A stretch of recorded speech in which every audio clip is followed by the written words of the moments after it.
is up, everybody? Welcome to another episode of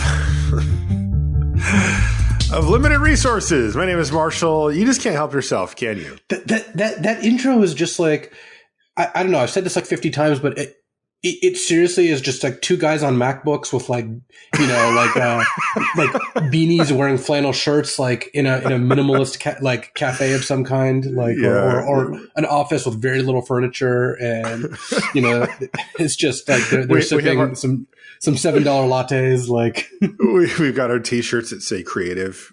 Mm-hmm. Yeah. Well, we've got the Throne of Eldraine set review, rare and mythic rare, lined up for you this week. And this is my one of our favorites. Yeah, this is super fun. Because so the reason is just like, I get to talk over Marshall and he can't do anything. No, the reason is that talking about the rares and all the corner cases for them or why they're awesome is just pretty sweet. So I enjoy this one, though.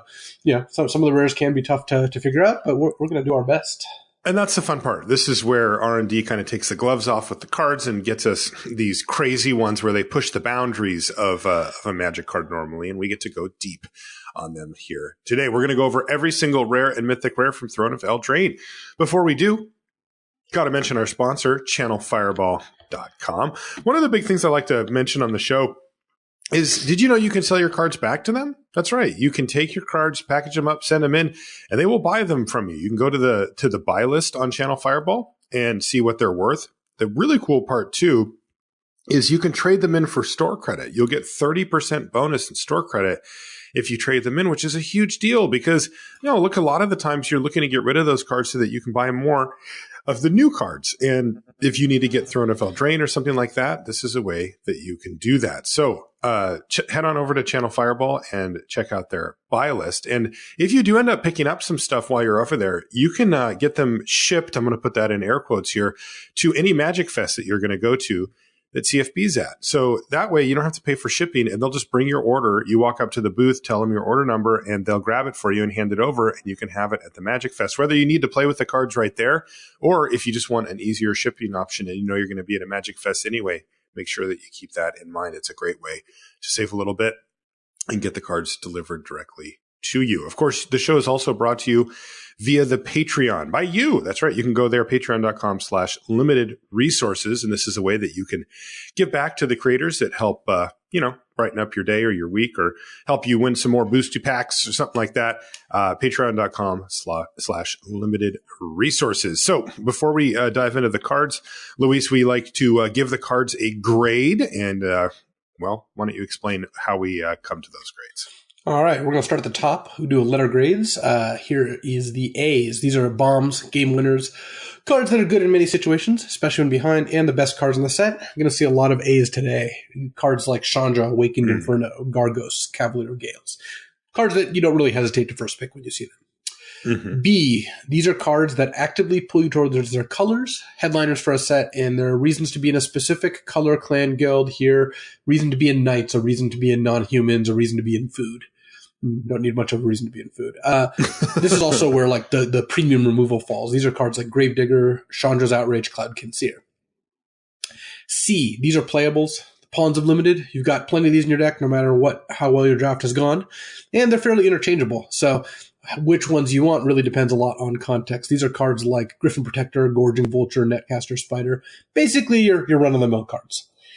D, these cards are sometimes playable, but you're unhappy if you have to run them. These are the cards that, when they do make the cut, you wince a little. So cards like Feral Abomination, Frilled Sea Serpent, Moorland Inquisitor.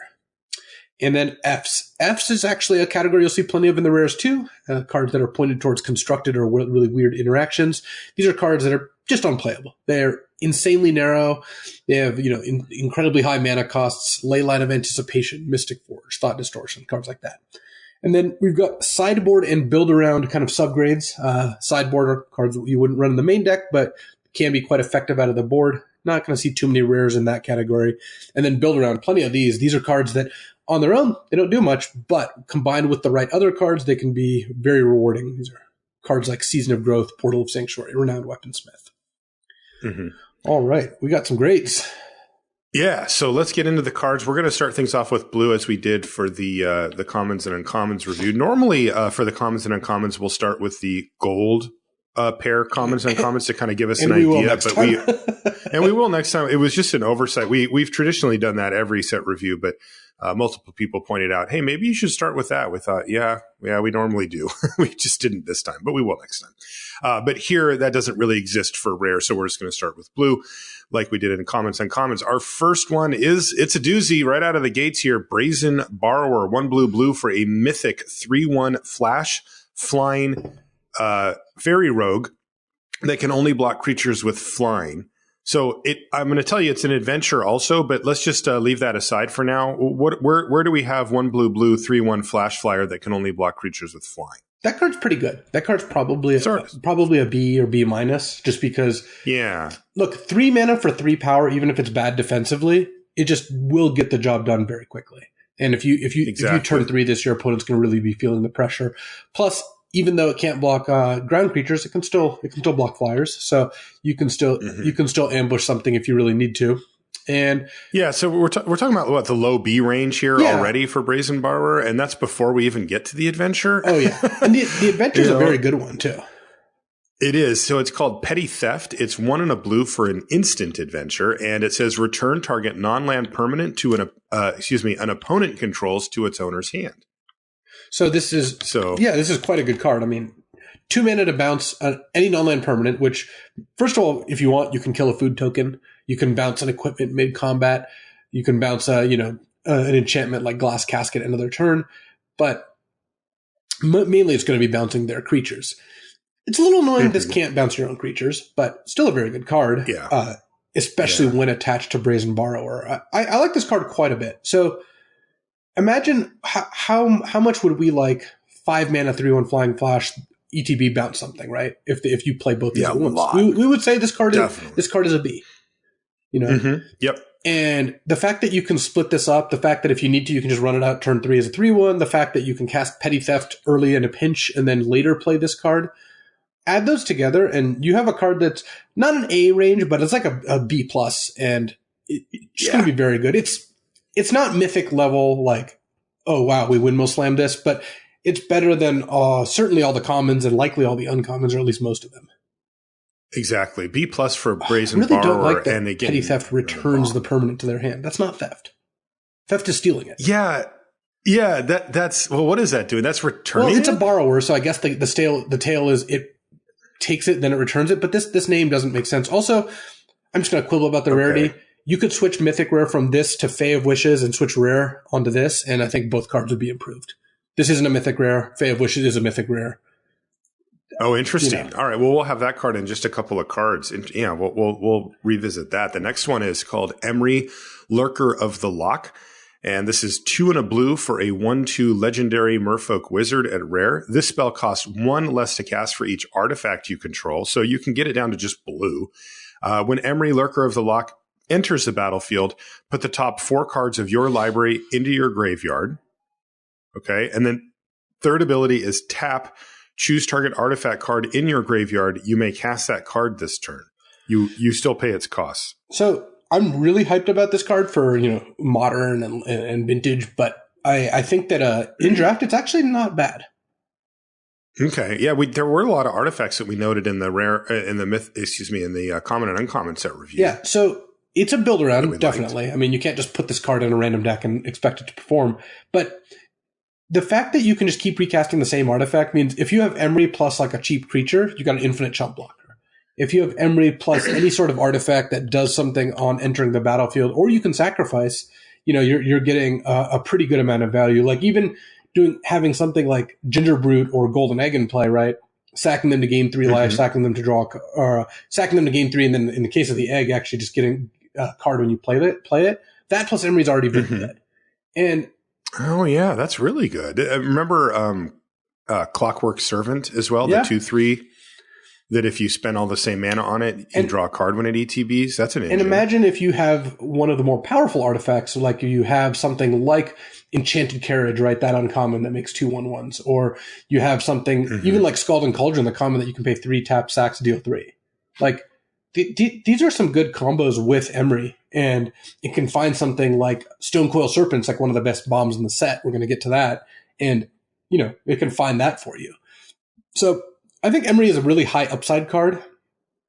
My inclination is to give it a build around B, where if you have, I would say you want something like 3+ artifacts total, ideally one of them being pretty good. Like I'm not saying play Emery to play Signpost, Scarecrow, and Inquisitive Puppet, some like less great artifacts. But if you have Emery plus like, let's say the Stagecoach, right? The Enchanted Carriage, and then you have 2 mediocre artifacts, I'm going to consider Emery a very good card there because really, I was thinking four or more.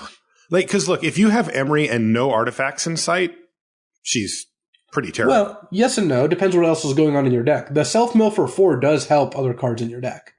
Like, it's true. That's a good point. There are other cards that want to be milled, or you have she fits pretty nicely in a black-blue deck, because imagine a black-blue deck with some artifacts and some raised dead effects. All of a sudden, you've got yourself a stew going. So, okay. And not to mention, there are some just really powerful artifacts running around. So, I'm not saying first pick Emery, but I think that if you see her early and you can take her without it costing you a ton, or you have let's say you already had a Clockwork Servant and a Golden Egg, both of which combo fantastically with Emery, I would prioritize taking Emery and look to play 2 to 3 more artifacts. Yeah, like you do want like 5 or more if you can get there, but I just think I think 3 is playable if one of them is very good. And there's a lot of artifacts in the set, so yeah, I'm kind of in for Emery. Yeah, I like Emery too. Build around B for Emery, Lurker of the Loch. And like you said, boy, that thing looks like it could do some busted stuff in Constructed. All right, here's Fae of Wishes. This is a one you thought should be Mythic rare. It's 1 and a blue for a 1/4 fairy wizard at rare. It's got flying, and it has an activated ability of 1 and a blue, discard 2 cards to return Fae of Wishes to its owner's hand. No tapping in there, by the way. But it is also an adventure. It's got a sorcery called Granted, which is 3 and a blue. You may choose a non-creature card you own from outside the game, reveal it, and put it into your hand. What is going on here? So, first of all, Wish, the original Wish cycle is, from like Judgment. In fact, even like Ring of Roof, the original card, they all get cards from outside the game. So that's kind of where the Fae of Wishes part comes up. What this card does is a bunch of cool stuff. Actually, this is quite a good card. Just one note. When I said this should be Mythic instead of Borrower, it wasn't really about power levels. This does Mythic stuff. Like, I see. It's just complicated. And this is a complicated wish-granting card that lets you pull something out of your sideboard. Brazen Borrower is just a high-rate bounce spell. Anyway, you're totally right. Yeah. I would always play this card because, first of all, 1 and a blue, 1/4 flyer, no other text is a very playable card. Like, that's a card. I mean, that card is probably a C+. Just 2 mana 1/4 flyer is really cheap and blocks really well. Yeah. The discard 2 cards to return it ability is not one you're going to take too much of an advantage of, though obviously the adventure part of this is kind of why you would do that. But I actually like Granted a lot too, because it's free. Because you already have this 2 mana 1/4 flyer, you're already happy playing it. And then if you have the time, if you draw this later, you can cast Granted, and it's not hard to put a couple big non-creature cards in your sideboard. To pull with this. What I wouldn't do is do something like put a Charmed Sleep in my sideboard, because that card's just good. You just want it in your main deck. But this is exactly where you want, random expensive situational cards or just like expensive removal to go grab, right? This is where you wouldn't mind putting your random, 5 mana kill a creature if you had enough playables, and even some other stuff, because if they're free late picks, then there's no real big downside to putting them in your sideboard.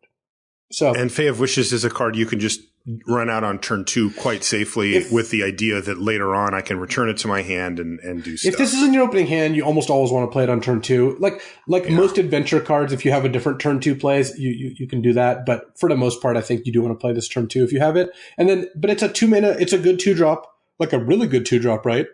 Really good. That in the late game does some pretty good work. You can pick up random late game expensive cards out of your board. You can even get multicolored cards if you have a little bit of fixing, right? I wouldn't play fixing just for this, but if you ended up in a spot where you could play off color cards, that would be kind of cool too.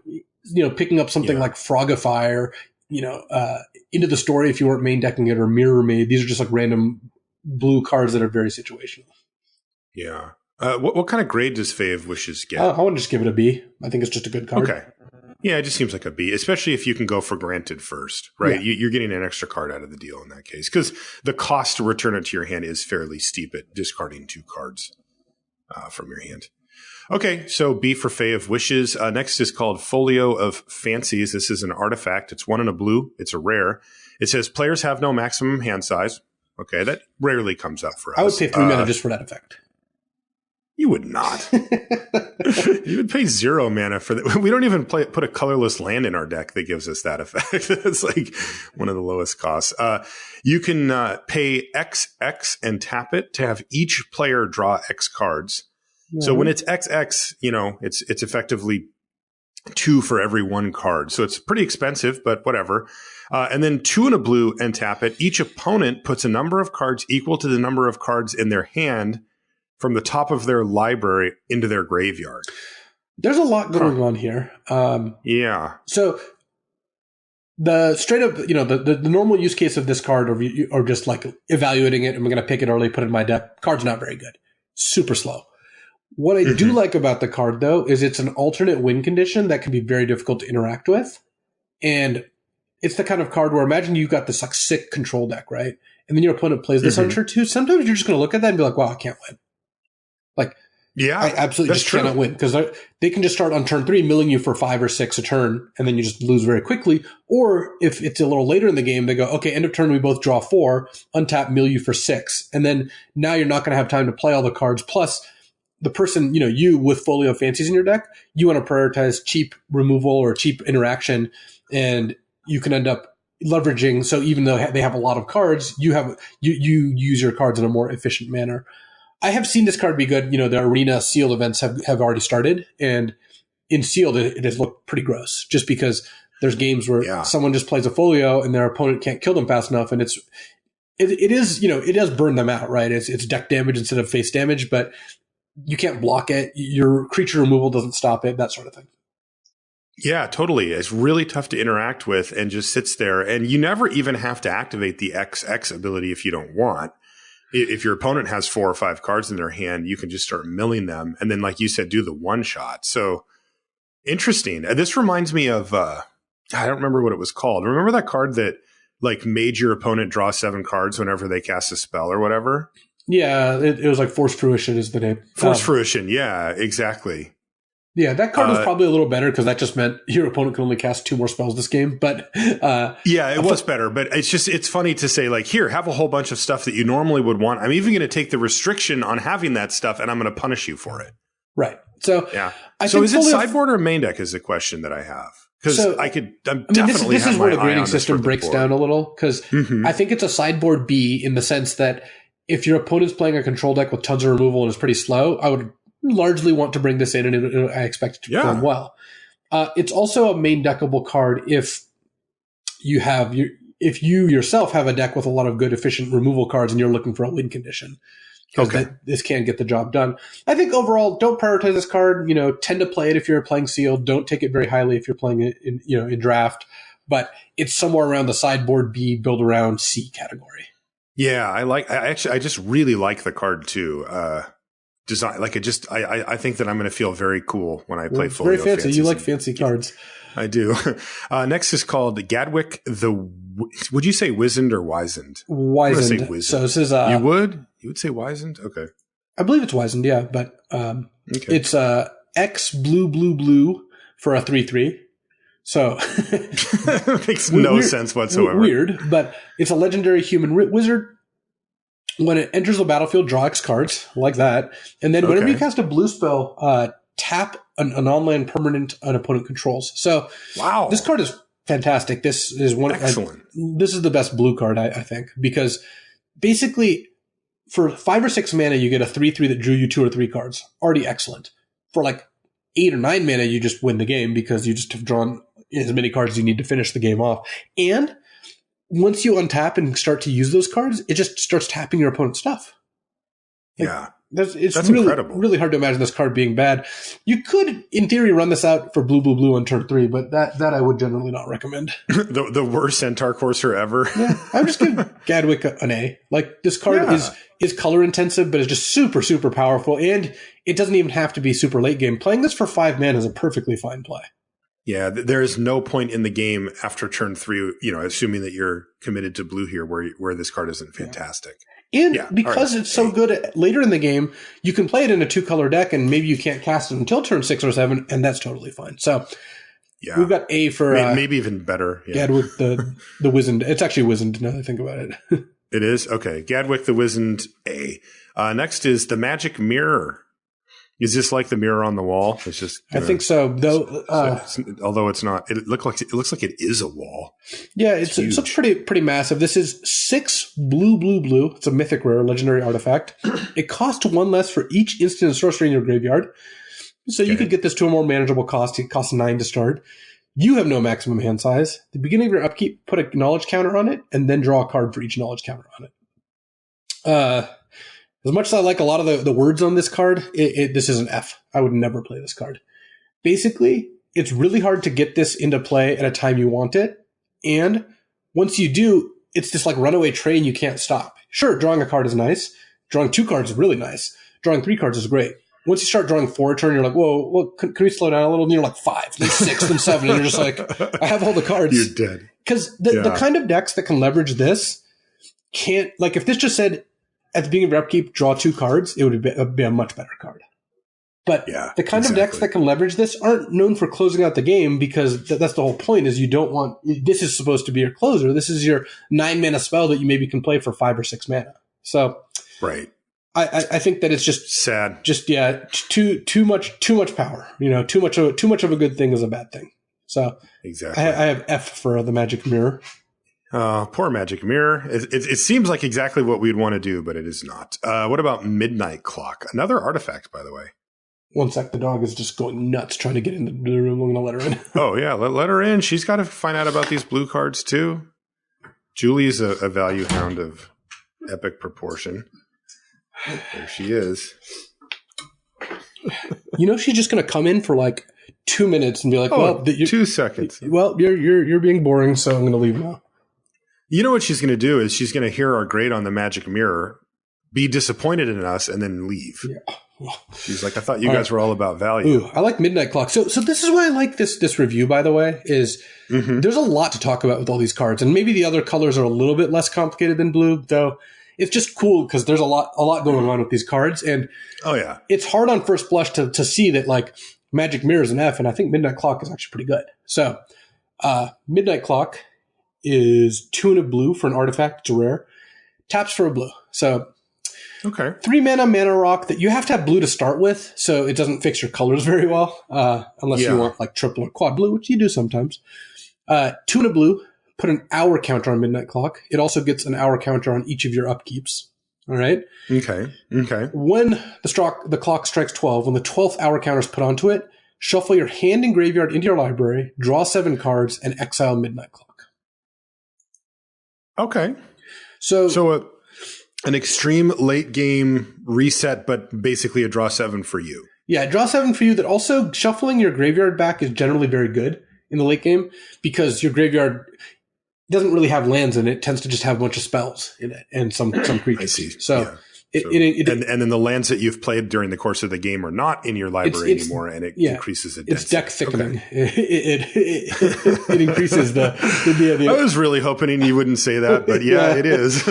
But so this looks slow, and well, it is. But see, here's why I like it: is a 3 mana artifact that taps for a mana it's kind of like a creature that's slightly failed the vanilla test. You wouldn't play it, but it does something, right? It counts as a card, and this, if you do nothing, you get a new hand in 12 turns. But realistically, what's going to happen is you're going to play this. You're going to spend the next 3 or 4 turns playing your cards, right? This gets a counter each turn. And then at some point, you're going to be like, okay, end of turn, put 2 counters on this. Next turn, put 2 counters. Then it probably pops.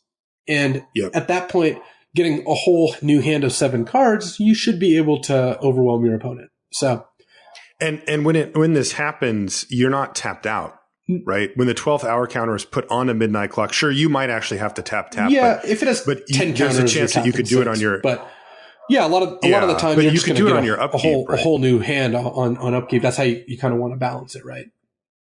Right, and you're going to have so many lands available to start cast. You could probably cast 2 to 3 spells if you manage to have it go to midnight on your upkeep without tapping anything that turn.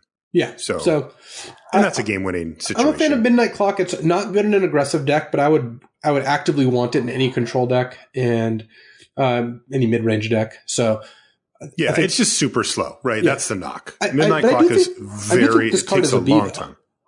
Oh, really? You have it that high? I just think it's the kind of card when you're playing and your opponent on like turn 4 goes Midnight Clock, play a 2-drop. You're going to look at this and you're going to be like, I've got literal time limit. The clock's ticking down or up in this case. Yeah, and you feel that they will win a really high percentage of the time that the thing actually gets to go off. Yeah, if you can't beat them by the time the clock goes off, then you're the one who's going to turn into a pumpkin, not them.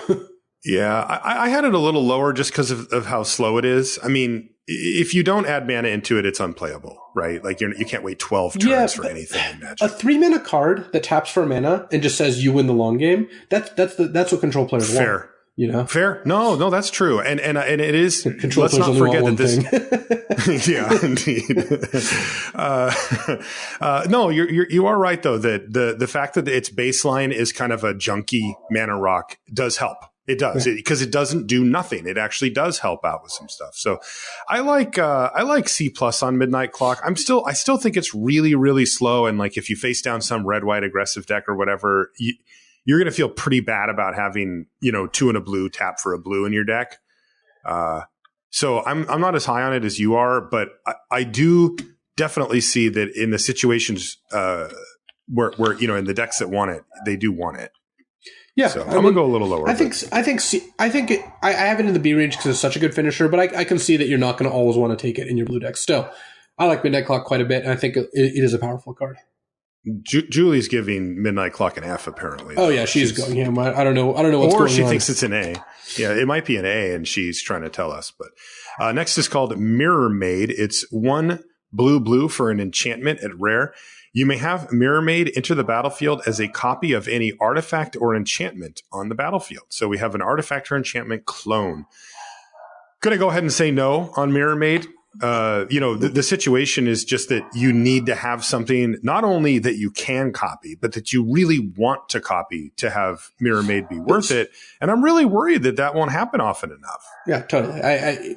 The drawback of this missing is very high. The upside of you getting the second copy of a good card, maybe at a discounted mana rate, not enough to offset that. So I would give Mirror Maid a D, and I would consider siding it in if it was a matchup where they were also contributing and you were very convinced that there would be good targets. Agreed. Yeah, D for Mirror Maid. Next is Stolen by the Fae. It is blue X for a sorcery at rare. Return target creature with converted mana cost X to its owner's hand. And by the way, I want to note here 2 things. 1, this is a sorcery. So you're not getting any big blowouts here by doing so. And 2, it is any creature, including your own, which we really have to note nowadays. Like when we talked about Brazen Borrower, sometimes it's their stuff only. And and then the other thing though is you create X 1/1 blue fairy creature tokens with flying. Well, this card's fantastic. That's awesome. It is, to put a third note on the card, you can't overpay X. Like, if the only target in play is a 3-mana creature and you have 10 mana, well, guess what? You're getting 3 fairies. Like, the mana cost has to line up exactly. Sad. Also, if the creature is removed prior to this resolving, you're not getting any fairies. So, be judicious in targeting based on that. That said, this card's fantastic. Imagine bouncing a 4-drop. It's awesome. You paid 6 mana, you bounce our 4-drop, you get 4 1/1 flyers. This is like an army of mana wars, right? Little tiny 1/1 mana wars. So yeah, this card's amazing. Flying, I mean, come on, that's insane. I would give it an A-. I think it's a great card. Agreed. A- scales with the game. Don't be ashamed to cast it for, blue 2 and just bounce their 2-drop. Yep. It's still just a major setback for them. A- for Stolen by the Fae. Our last blue card is Vantress Gargoyle. And it's like, There's a lot of text on this, but it's 1 and a blue for a 5/4 flying artifact creature gargoyle at rare. Oh, It's I'm into 2 that. mana 5/4. I'm like, okay, it passes the vanilla test, I guess. I mean, I expected to say, like, if you don't win the next turn, you lose the game. I mean, this is just absurd stats. So let's see what it says. Vantress Gargoyle can't attack unless defending player has 7 or more cards in their graveyard. Interesting. Next is Vantress Gargoyle can't block unless you have 4 or more cards in hand. What? And then it taps. Each player puts the top card of their library into their graveyard. So it mills both players for 2. Wow, there's a lot going on with Vantress Gargoyle. But I'm still in. So how this card is generally going to work is when it can't attack, it can often block because you'll play this early. They will have a very thin graveyard, but you'll have a thick hand. And when, but by the time it is able to attack, well, maybe you don't have enough cards in your hand, but at this point you're swinging with your 5/4 flyer. It also enables your other mill cards, both self mill and opposing mill, because it does it both at the same time. So I think that Vantress Gargoyle, not one of the best cards in the set, but it's hard to hit this. There's going to be a couple games where you hit this uncanny valley of not enough cards in hand to block and not enough cards in graveyard to attack, but that's just not going to be that often. So, yeah, that's not a thing that's going to happen that often. And you know, we have to remember the blue mill deck. This helps out with that. This does a lot of things for you. So I actually like Vantress Gargoyle quite a bit. And also, man, the turn when it turns that corner and just starts jamming, it's insane. Oh, yeah. So I would give the Gargoyle a B. I think it's a card you're always going to include in your deck. You don't have to. It fuels itself. You don't have to do anything special, and it'll get there well enough here. Yeah, I like B for Vantress Gargoyle as well. Okay, that moves us to black, and our first black card is Araya, First of Lochthwain, and you're right, Ayara, First of Lochthwain. Black for a 2/3 legendary creature, Elf Noble at rare. Whenever Ayara, First of Lochthwain, or another black creature enters the battlefield under your control, each opponent loses 1 life and you gain 1 life. Okay, and then she can tap to sacrifice another black creature to draw a card. So this takes some work, but the casting cost and the text box kind of line up where you want a lot of swamps, you want a lot of black creatures. If you don't have, I'm going to say like 7 or more other black creatures, especially ones that are good to sacrifice, this is where something like Cauldron Familiar really comes into play. This card's not going to do that much, but it can be quite good if you reliably are feeding it creatures, because each creature drains for 1 and turns into a card. So if you're turning cheap creatures into drains plus cards, finding more, eventually casting various raised dead effects, all of that added together, I think is going to work out pretty well. Are we talking about, this is one of those cards that looks like it was aimed at mono black, right? It's triple black to cast and cares about black creatures in all of the text box. So are we really just looking at this for mono black? You can play this in a 2-color deck. So this is how I see a lot of Throne decks playing out. There's going to be the normal 2-color limited decks that are like 8-9 mana bases, 8 swamps, 9 mountains, that aren't heavily playing adamant cards and don't care. Like they have Searing Barrage, the 5 mana red card, and sometimes it's going to be on, mostly it'll be off, they don't care. There's going to be the actual mono black decks that are 17 swamps that want Ayara and any of the black hybrid cards and can just enable those perfectly. And there's going to be decks that are like 12 swamps, 5 mountains, and Ayara can fit in either of the latter 2 categories. Okay.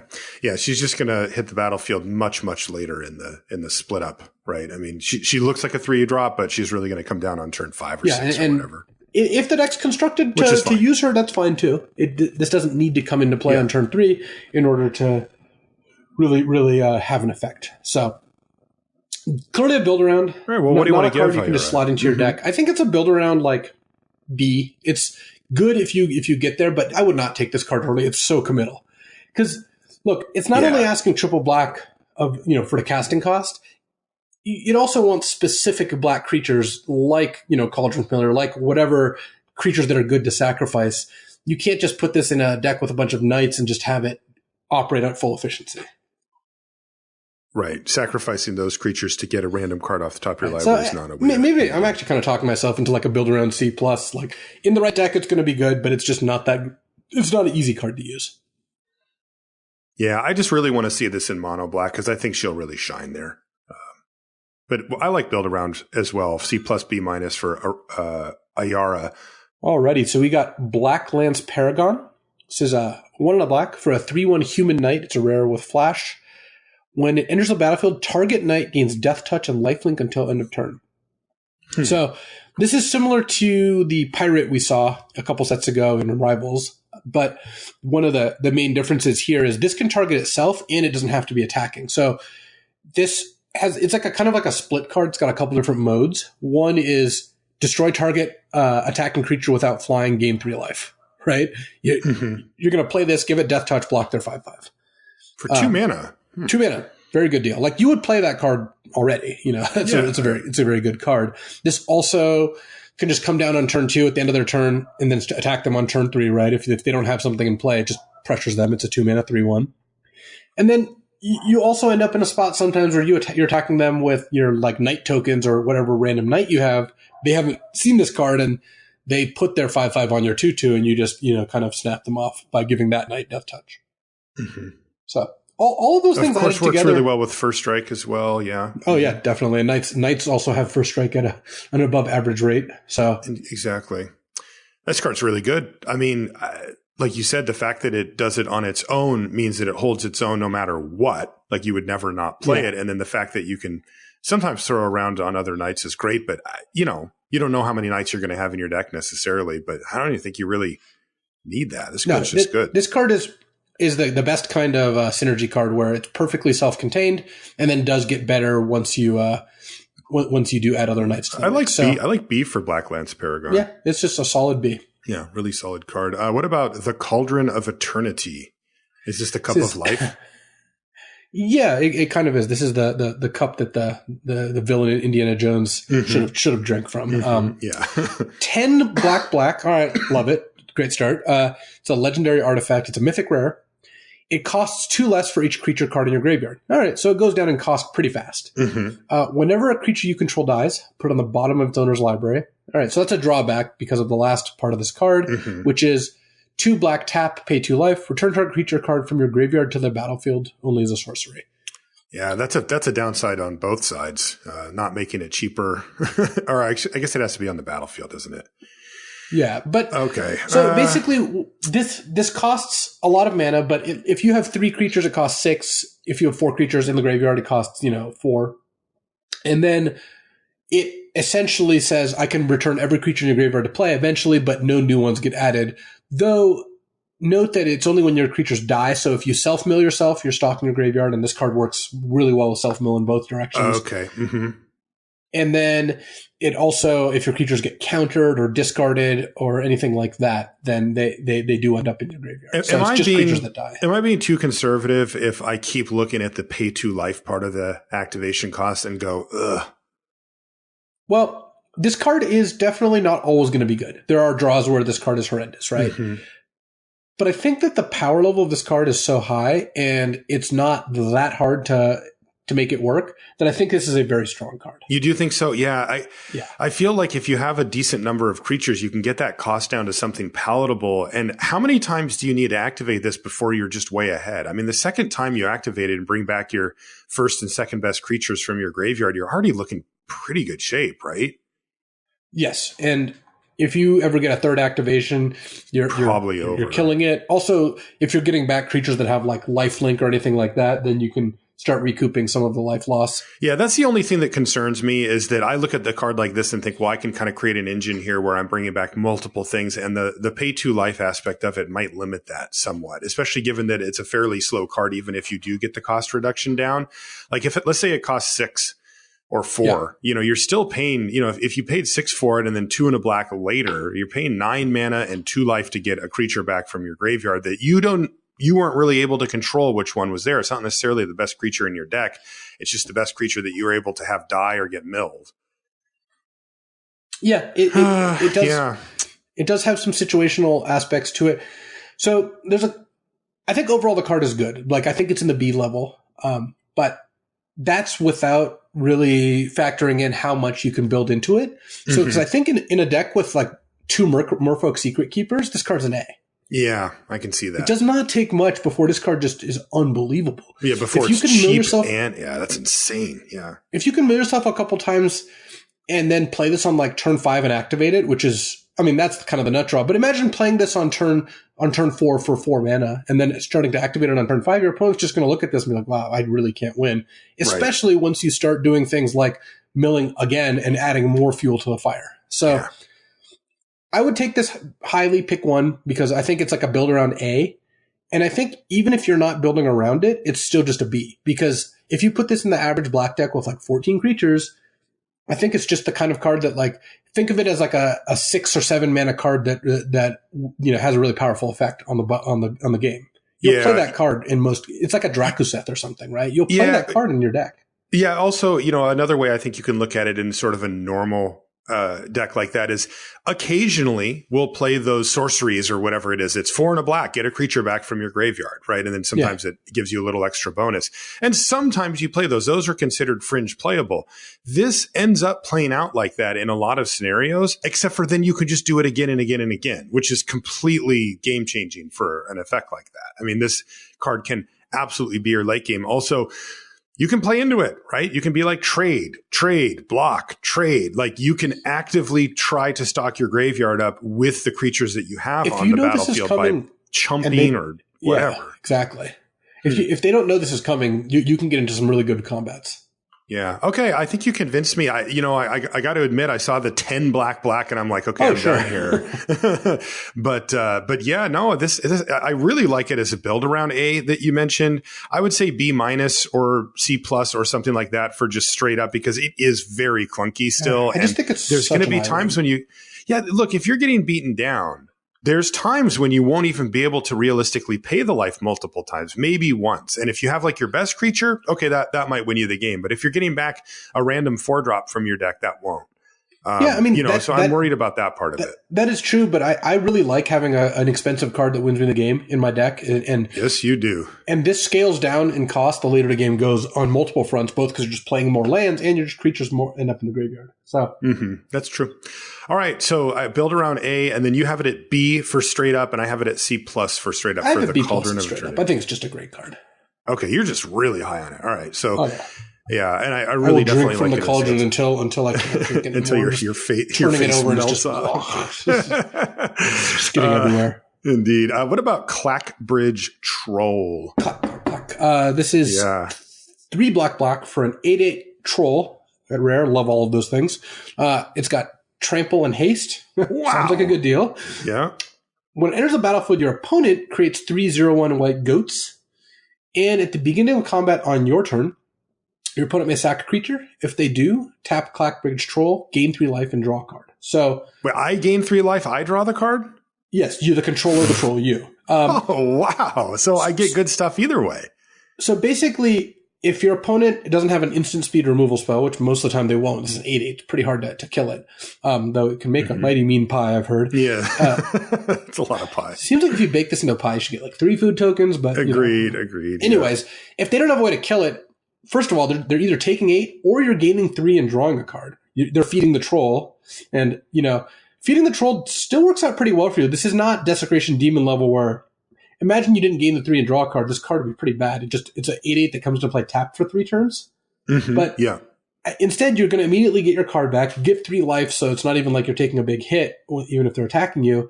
And then they still have this troll to deal with. They're going to face the same problem next turn. That's right. Plus, and it does have trample with the haste, so the little goats don't jump in front of it anyway. Yeah. Plus, if your opponent does kill this right away, it's not like you gave them a 4/4. You gave them 3/0/1s. Often that's just not going to do all that much. So, right. Well, the card seems amazing to me. Fantastic. It's very good. Yeah. I would give Clackbridge Troll an A-. I think it's just fantastic card. Yeah, A- for Clackbridge Troll. What about Murderous Rider? Well, I think we can find a use for this one. This is 1 black for a 2/3 lifelink. When it dies, you put it on the bottom of your library. So again, they didn't want you messing with raised dead effects. So, fact which I somehow missed in my black set review. But anyway, it also has an adventure card. Swift End, 1 black. It's an instant. Destroy target creature or planeswalker. You lose 2 life. Wow. Okay. On the short list for best card in the set, just because it's absurd kind of like, efficiency. Yeah, it's a creature with a removal spell attached, which historically those have always been great. But here you can cast them in installments, so you can pay the 3 mana to swift end their thing, and then later play Murderous Rider at a time that behooves you to do so. It is good with bounce, not as good with Raised Deads because again it prevents itself from sitting in your graveyard. But if you do self mill it, you can raise dead it. But mostly it's just you discard it. Yeah, it's just a really efficient 2-for-1 that provides a really powerful kill spell and a reasonably powerful creature. Not a great one, but a 2/3 lifelink is still something. And it's a knight. Yeah, it's also not a human. It's a zombie knight, so your non-human decks also will want it. Of course, everyone will want this card. I don't know that this is an A+, but it's an A. It's just a rock. It's just an easy A. Yeah. Murderous Rider. This is a type of card that, looks like it's earmarked potentially for constructed, and for limited is just too efficient. So A for Murderous Rider. Next is Oath Sworn Knight. This is same casting cost, 1 black. This one's a 0/0 human knight at rare, but it enters the battlefield with, 4 +1/+1 counters on it. It also attacks each combat if able, and if damage would be dealt to Oathsworn Knight, while it has a +1/+1 counter on it, prevent that damage and remove a +1/+1 counter from it. Jeez. This is an old phantom creature from many sets ago. And, if the most recent iteration of this was Ugin's Construct, an important note, this only takes off 1 counter per combat. So your opponent, if they block it with a 4/4, this lives. If they block it with a death touch creature, it lives. So, and it eats the other thing. Oh yeah, Oathsworn Knight, very good. The fact that it has to attack each turn is negligible, just given how good of a threat it is. And sure, your opponent can chump it twice and turn it into a 2/2, but that means they chumped it twice, and then the 2/2 is still a card. So, exactly. Also, it gets to block the turn you play it. So I like Oathsworn Knight at B+. Just 3 mana 4/4 with upside is essentially what it is. Right, and again, it is a relevant creature type in Knight. So very, very strong. Next is called Piper of the Swarm. This is 1 and a black for a 1/3 human warlock at rare. Right off the bat, rats you control, have menace. You can pay 1 and a black and tap it to create a rat, a 1/1 rat creature token. And you can pay 2 black and tap it and sacrifice 3 rats to gain control of target creature. So this card just seems really awesome. I mean, it's a bit mana intensive, but whatever. You can start dumping 1 mana into it to create 2 mana per turn to create rats. And then, of course, if you ever get to go 2 black, tap it, sacrifice 3 rats to gain control of a creature, you're in business. Piper of the Swarm is very good. There's no pack rat. That's the obvious comparison, right? But it puts out a 1/1 chump blocker every turn. It would be good without the last clause, but the last clause is actually what really takes it to the next level, because even a deck that, if your opponent's deck doesn't care about 1/1 menace creatures very much, if they don't deal with this, it's just going to take their best creature, and it can threaten to continue doing so. So that's a permanent control effect.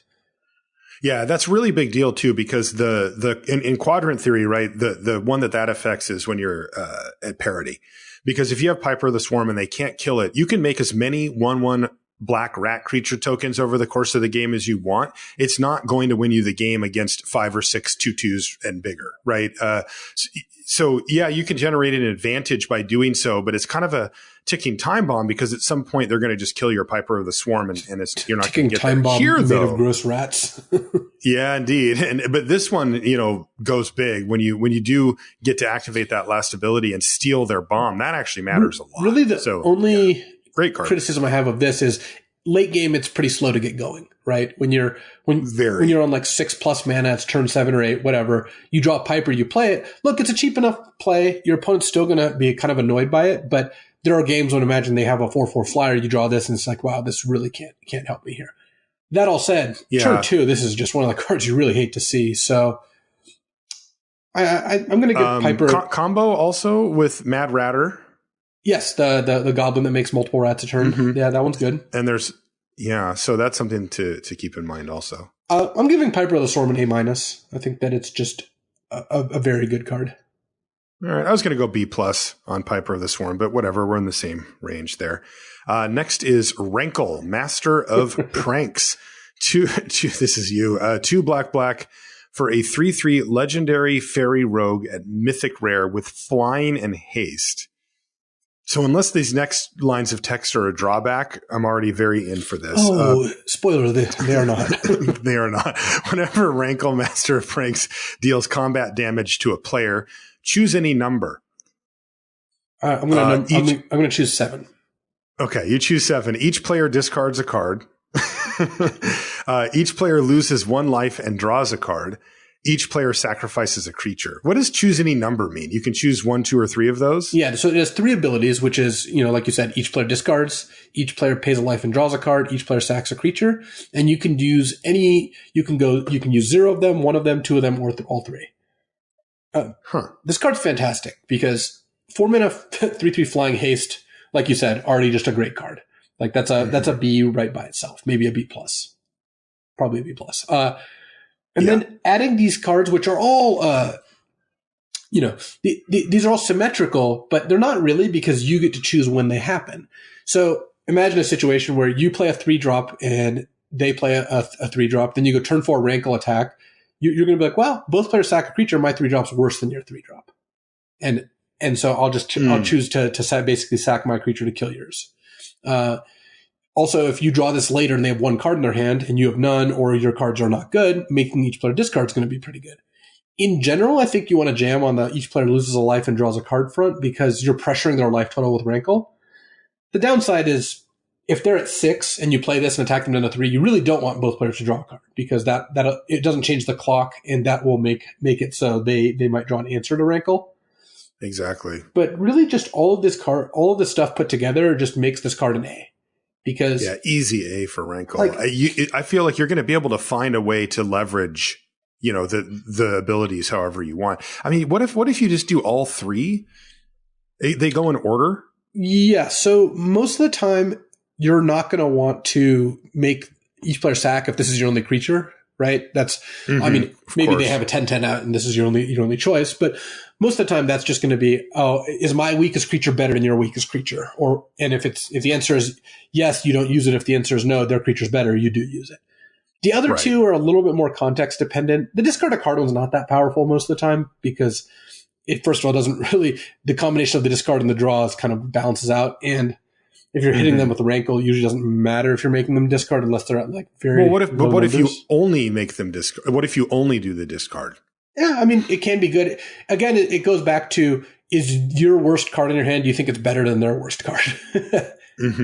Or if you feel like you can hit over the course of the next couple of turns and make it so they can't cast a 6-drop, because they can't have the lands and the 6-drop left. I think overall that you'll have to kind of use what's going on in the game to determine what you're doing. I think a good rule of thumb, again, just compare what you're giving up to what they're giving up, and then I would tend to use the draw card, lose a life one pretty aggressively, especially if I have ways to get Rankle back from the dead. Because once you're pressuring them, you really want to put the onus on them to be doing something, and they might have too many cards in their hand. They're not going to be able to use all of them anyway, so you might as well get your card. So well, either way, this is an A. Yeah. A for Rankle, Master of Pranks. Next is Wishclaw Talisman, 1 and a black for an artifact. At rare, when it enters the battlefield, it enters the battlefield with 3 wish counters on it. You can pay 1 mana, tap it, and remove a wish counter from it to search your library for a card, put it in your hand, then shuffle your library. An opponent gains control of Wishclaw Talisman. Activate this ability only during your turn. Weird. So the idea is you get to Demonic Tutor, then your opponent does, but then you do, and then it's over. Yeah. So that you get 2 Demonic Tutors to their 1. You had to make the initial 2 mana investment, and then afterwards each player is paying 1 mana per activation. Yeah, you're paying 2 mana. You get a card back off of it, but your opponent gets the card for free, so they're actually up a card on the initial transaction, and then you even out with them when you get it back and get to activate it if they choose to do that. Yeah, and your opponent can always decide, okay, I don't want to use this and give it back, like you said. So right, they can just say no. You also have weird stuff like you can put the ability on the stack and then sack this to like Malevolent, whatever his name is, the Okay. The 2/2 that eats artifacts, because you can pay 1, tap it, remove a wish counter, while the ability's on the stack, sack it, and then you still get the effect. So, I see, and then they don't get the talisman. But, Look, this type of card I just shy away from. The effect is always overrated for me, the ability to search stuff up. And I really hate the idea that I could give this to my opponent and they could just wait on it until they got the thing that they needed to answer what I got or to win the game the turn that they did it. Because when it passes over to you, you can't activate it right away. You can only do it during your turn. Yeah. So basically... I also don't like the economy of it. This effect is generally overcosted. Like, you don't want to, like, if you look at something like Mastermind's Acquisition, where we're paying 4 mana to search for any card in your deck or your sideboard for that matter, that was just not worth it. That's just too expensive. And here you're paying 3 mana for the first shot, and your opponent, if they choose, can never give it back. So at that point, at best, this is basically 2 mana plus 1 mana, 3 mana to go look for any card in your deck. That's just not worth it in most limited decks. No, it's not. And the blowout here, I mean, what if they just have a much, much better card than the one? You're like, all right, I'm going to use this and I'm going to play my Clackbridge Troll. And then they're going to be like, okay, I'm going to use this and play Gatwick the Wizened and I'm going to draw 7 cards, Right. GG. Yeah. And it's like, it really does benefit them in many ways. They only have to pay 1 mana. They don't have to pay any cards at all. So they're just, imagine you're the opponent and your opponent's like, I'm going to go search something up. You're like, okay, cool. And then you're like, okay, I have my Wishclaw Talisman. I activate it. Like, I didn't have to cast a card. All I had to do is pay 1 mana to get the best card in my deck. So you're the one that's down a card. If this gets used fully, you spent 4 mana to get 2 cards out of your deck, and you're down a card, right? Because you had to play the Talisman. Yeah. They spent 1 mana to get 1 card, but they're not down a card. So it's card parity, and you spent more mana, though you got to get 2 cards out of your deck. Yeah.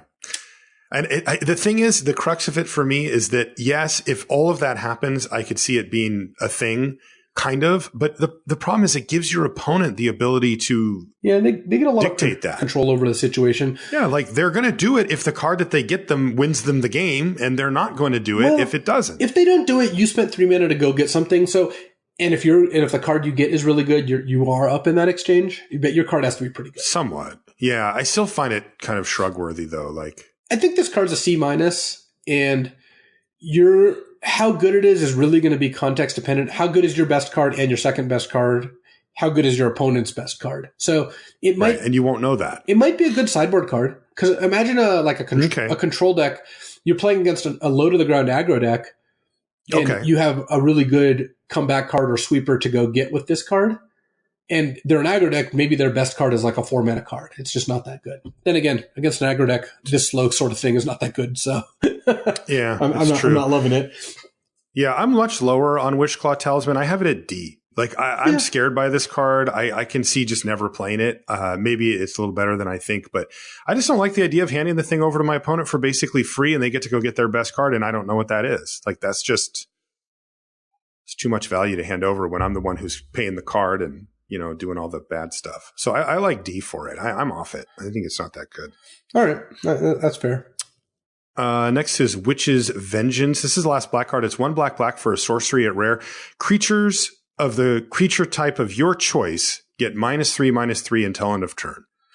So name knights.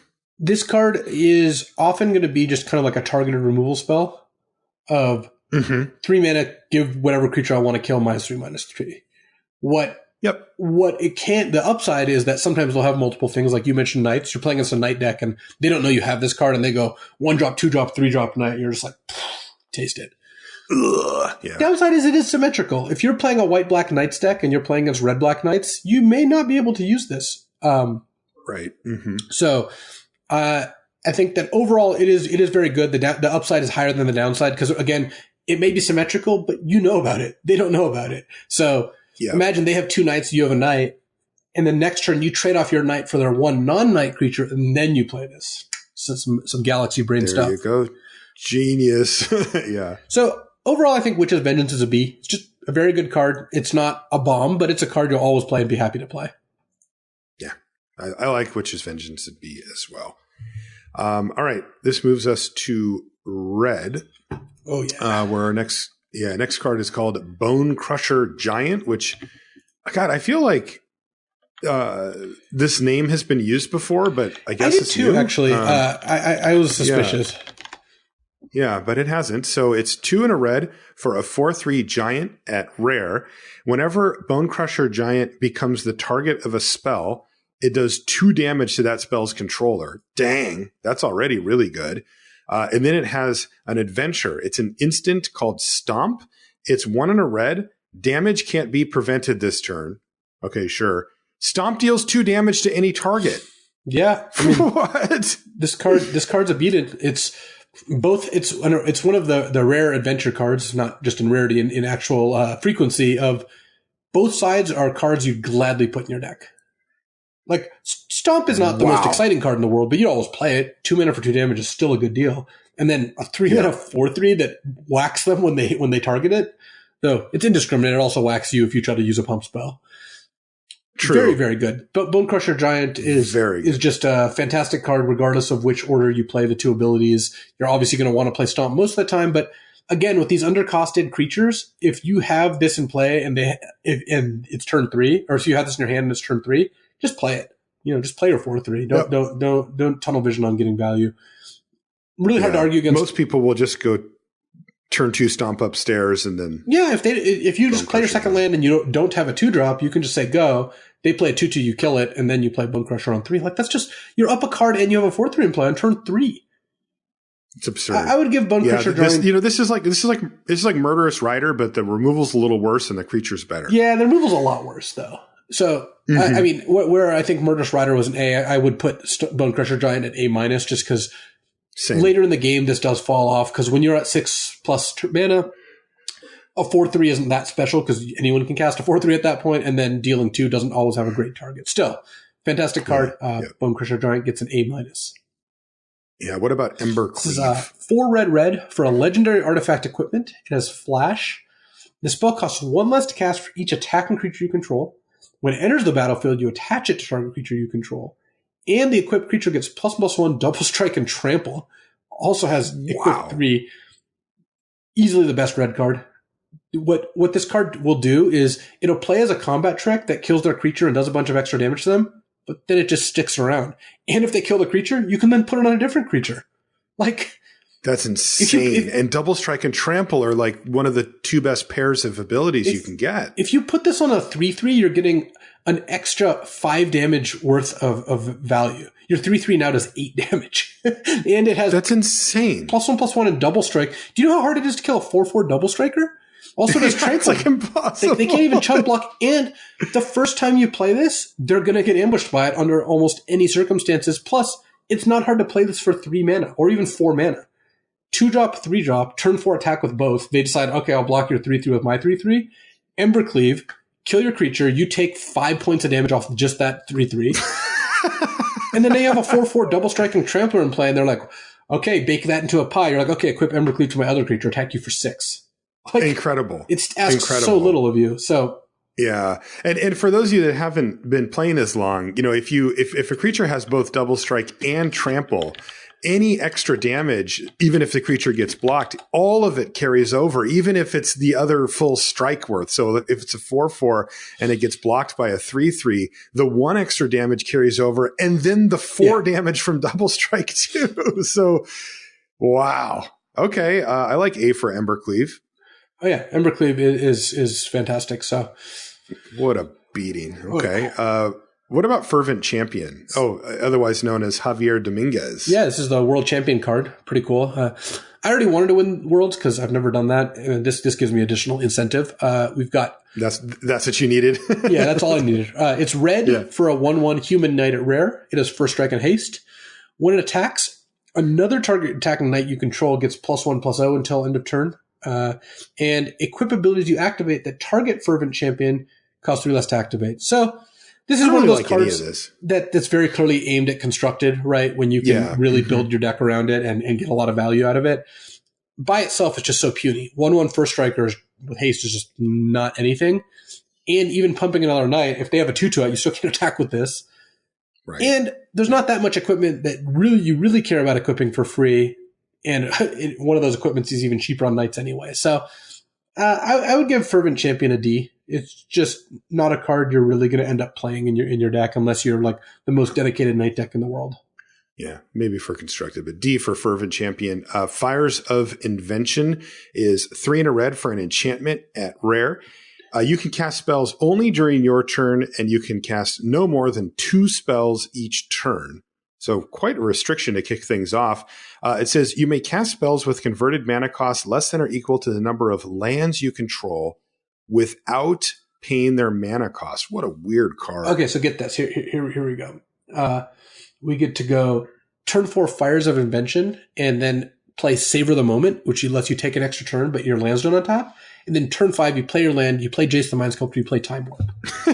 Wait, are you talking about limited still? Oh, I'm talking about modern. I am actually legit excited for this card for modern. I think it's got a lot of cool stuff going on. For limited, this card it's an F. It's an F. All right. Yeah, there's some cool stuff to explore there. But Fires of Invention gets an F for I'm like, you really had me when you said Jace the Mind Sculptor, and then I'm like, wait a second. All right, let me handle the next one too. This is very similar. It's Ironcrag Feat. 1 red sorcery at rare.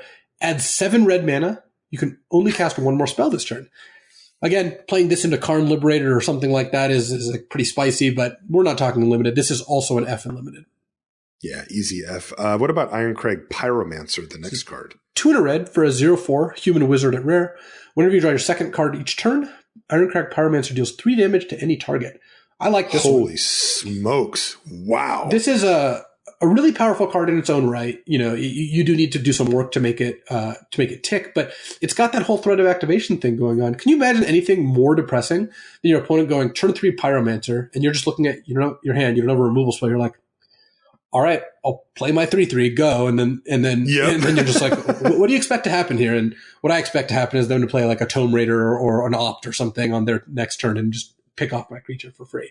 Yeah, so, this looks like a premier build around for the blue-red draw an extra card deck. Probably just a build around A for Ironcrag. Easy build around A for Ironcrag Pyromancer. This is one of the cards I really want to start with. And by the way, I really like that 4th point of toughness. Yeah, right? this actually just get it out of range. Yeah, so good stuff. Next is, we got a dragon in the set. Yeah. It is Opportunistic Dragon. It's 2 red for a dragon at rare. It's a 4/3 flyer. So, of course, we're already in for that. You're in the B plus range right off the bat. When Opportunistic Dragon enters the battlefield, choose target human or artifact an opponent controls. For as long as Opportunistic Dragon remains on the battlefield, gain control of that permanent. It loses all abilities and it can't attack or block. So, it's in its little cave, or it's scared, or what's it throws this into its treasure hoard. Okay. So basically, what this does is it effectively exiles a creature artifact as long as this is on the battlefield. The difference is if you have sacrifice effects, you can then just sacrifice that card. But note, if it's like a food token, you can't sack it because it loses all abilities. Like you have to sack it to an external card. Still, 4 mana, 4/3 flying fiend hunter. Shocker. That's a great card. So yeah, that's an A. I would give an Opportunistic Dragon an A. Yeah. I mean, the thing is, it is target human or artifact. So it's a fairly narrow subset of cards that can actually steal. But the fact that you're getting a 4/3 flyer for 4 at face value means even if it never steals anything, you're quite happy with it. Yeah, this card is very good. Yep. Next is Robber of the Rich. This one is, what's his name? Robin Hood, right? This is definitely Robin Hood. It's 1 and a red for a 2/2 human archer rogue. You see the archer part. That's the Robin Hood part for sure. I see. At Mythic Rare, it's got reach and haste. Nice little combination. Excuse reach. It has reach because it's an archer, right? It can shoot things out of the sky. Okay, I get it. I'm with you. Whenever Robber of the Rich attacks, if the defending player has more cards in hand than you, exile the top card of their library. During any turn in which you attacked with a rogue, you may cast that card and you can spend mana as though it were mana of any color. So this is a rogue, and it steals from the rich. Only if it's richer than you. That is absolutely incredible. So 2/2 reach haste for 2 is already like a weird combination, but good. And then this kind of draws a card when you attack. Note that like a lot of these cards, since it says cast a card, you can't play lands. So you really don't want this to hit lands. But this also doesn't make you have to hit them in order to get all these abilities going. So, And also, if Robber of the Rich dies, you can still cast it, right? Yeah, you have to find another rogue, which is not the easiest thing in the world. Well, what if it was that turn, though? Because Robber of the Rich is a rogue, and so it does satisfy that requirement. Correct. Right? If let's say you're in a last ditch situation, that you play this attack into their 5/5, they block. Post combat, you can play the card you hit, or during combat if it's an instant, actually. But you do have to play the card at normal timing rules. Right. And then the other thing to note is that it is cast that card rather than play it, so there's no lands. You can't hit lands. Right. Which is what I already said. Okay. Sorry, I didn't. I have to get you because you always get me because whenever I'm, playing my arena match or whatever and don't listen to what you're saying. Dude, you better not be playing arena matches. I'm not playing arena right now. I mean, plus the new cards aren't on Magic Online anyway. So, So they are on Magic Online. Yeah. So what do you want to give Robber of the Rich? Oh, I would give Robber of the Rich probably a B+. It's a very good card. In a lot of, I was going to say B. Yeah, I mean it is somewhat conditional. You know what gets me there on that extra half point is it's got reach, which means later in the game you can have this trade for their like 2/2 flyer or 3/1 flyer. That's true. Why, yeah, the reach is makes sense flavor wise, but otherwise it's like what is going on here? It's a storyline thing, but no, I like Robber of the Rich. B+ for Robber. Yeah, I like B+ for Robber of the Rich. That card's quite strong. Also, just 2/2 haste sometimes just gets in there. All right, what about Sundering Stroke? It says 6 in a red. It's a sorcery at rare. It deals 7 damage divided as you choose among 1, 2, or 3 targets. If at least 7 red mana was spent to cast this spell, instead it deals 7 damage to each of those targets. And sometimes they can be players too. Okay. Yeah, it can be any target. So, wow, that's great. Yeah, this card's really good in a 2-color deck. I will pay 7 mana to deal 7 because, first of all, this will just finish your opponent off a lot of the time, right? When you just do 7 to the dome. When you know you have Sundering Stroke in your deck or in your hand, even better, you can just make the kind of attacks and plays that'll get your opponent to 7. They don't know they started the game at 13 life. That's some powerful information. Also, just casting this to do 3/2/2 and wipe 3 creatures, or to do 5 and 2 to kill their 5/5 and kill their 2/2 is great. And then if you are mono red, because you probably have to be mono red to really get this going. Well, then when you just deal 7/7/7, that's just Flame Blade right there. That just kills all their stuff. Yeah. So, I would give Sundering Stroke an A-. It's also very splashable. It's funny because it's a monocolor incentive that's also a card I'll splash in my blue-green deck if I've got some fixing, right? Yeah. So, they just made it way good enough to cast at face value so that you don't have to be mono red. Yeah. All right, A- for Sundering Stroke, really powerful and fairly efficient as well. Normally you would consider this like an X spell. Yeah. Right? Like, well, how could I pay the mana? And this one actually gives it to you at a better deal. Last red card is called Torbran, Thane of Red Fell. This is 1 red for a 2/4 legendary dwarf noble at rare. If a red source you control would deal damage to an opponent or a permanent an opponent controls, it deals that much damage +2 instead. Pretty powerful reason to be mono red here. This effectively is a 4/4 because it counts itself. So whenever it deals damage, it just deals it as a 4/4. And then it makes all your dorky creatures into, +2/+0s, powers up your burn spells. Works nice to a Sundering Stroke. You can do 2/2/3 and all of a sudden it's 4/4/5. But I don't know. That's what the biggest need. The old rare into rare, yeah. I like Torbran. The cost is a big thing, so I think Torbran is, if you're mono red, an A, or if you're very heavy red, the 12/5 kind of setup I talked about. In a 2-color deck, it's closer to a C because you're not going to be able to play this till like 6-7 mana, something like that. Right. I still have it a little higher. I think even if you end up playing this fairly late, it still does. Yeah, that's true. It really doesn't. Plus, in standard, this was Scorch Spitter, attack for 6. So, ooh, I like that. What about B for Torbran? Yeah, I think overall just a B for Torbran is probably pretty good. But be aware that if you can get to a mono red deck, this is a solid A. Yeah, definitely an A if you can be mono red. The last 2 cards are that. In fact, this moves us to green. First one is called Feasting Troll King. It's 2 green. So that's 6 mana total for a 7/6 Troll Noble at rare. It has Vigilance and Trample. Wow. All right. So 6 mana, 7/6 Vigilance, Trample. When Feasting Troll King enters the battlefield, if you cast it from your hand, you get 3 food tokens. Wow. Right. And you can sacrifice 3 foods to return Feasting Troll King from your graveyard to the battlefield. Activate this ability only during your turn. Wow. There's a lot going on here, and pretty much all of it is good. All of it's good, yep. 6 mana for a 7/6 Vigilance Trample is a little undercosted, but with 4 of it being green mana, it limits the decks it can show up in. But then the fact that you, first of all, get 1 free Troll King, right? If you cast this from your hand and then they kill it, you get it back once without doing any other work. No other cards needed. Mm-hmm. You can also cash in the food if you're losing a race. You just have this in play. They're killing you with flyers. You can start eating the food. And you can get this back multiple times if you have other food generators, though you do need to generate a lot of food. The Troll King demands tribute. So, indeed. I think overall this looks just like an A to me. Probably an A- because of the cost. But an A- because you don't have to spend any mana to get this back. You play this as a 7/6. One of the drawbacks to your 6 drops is they can kill them. They have to kill this thing twice.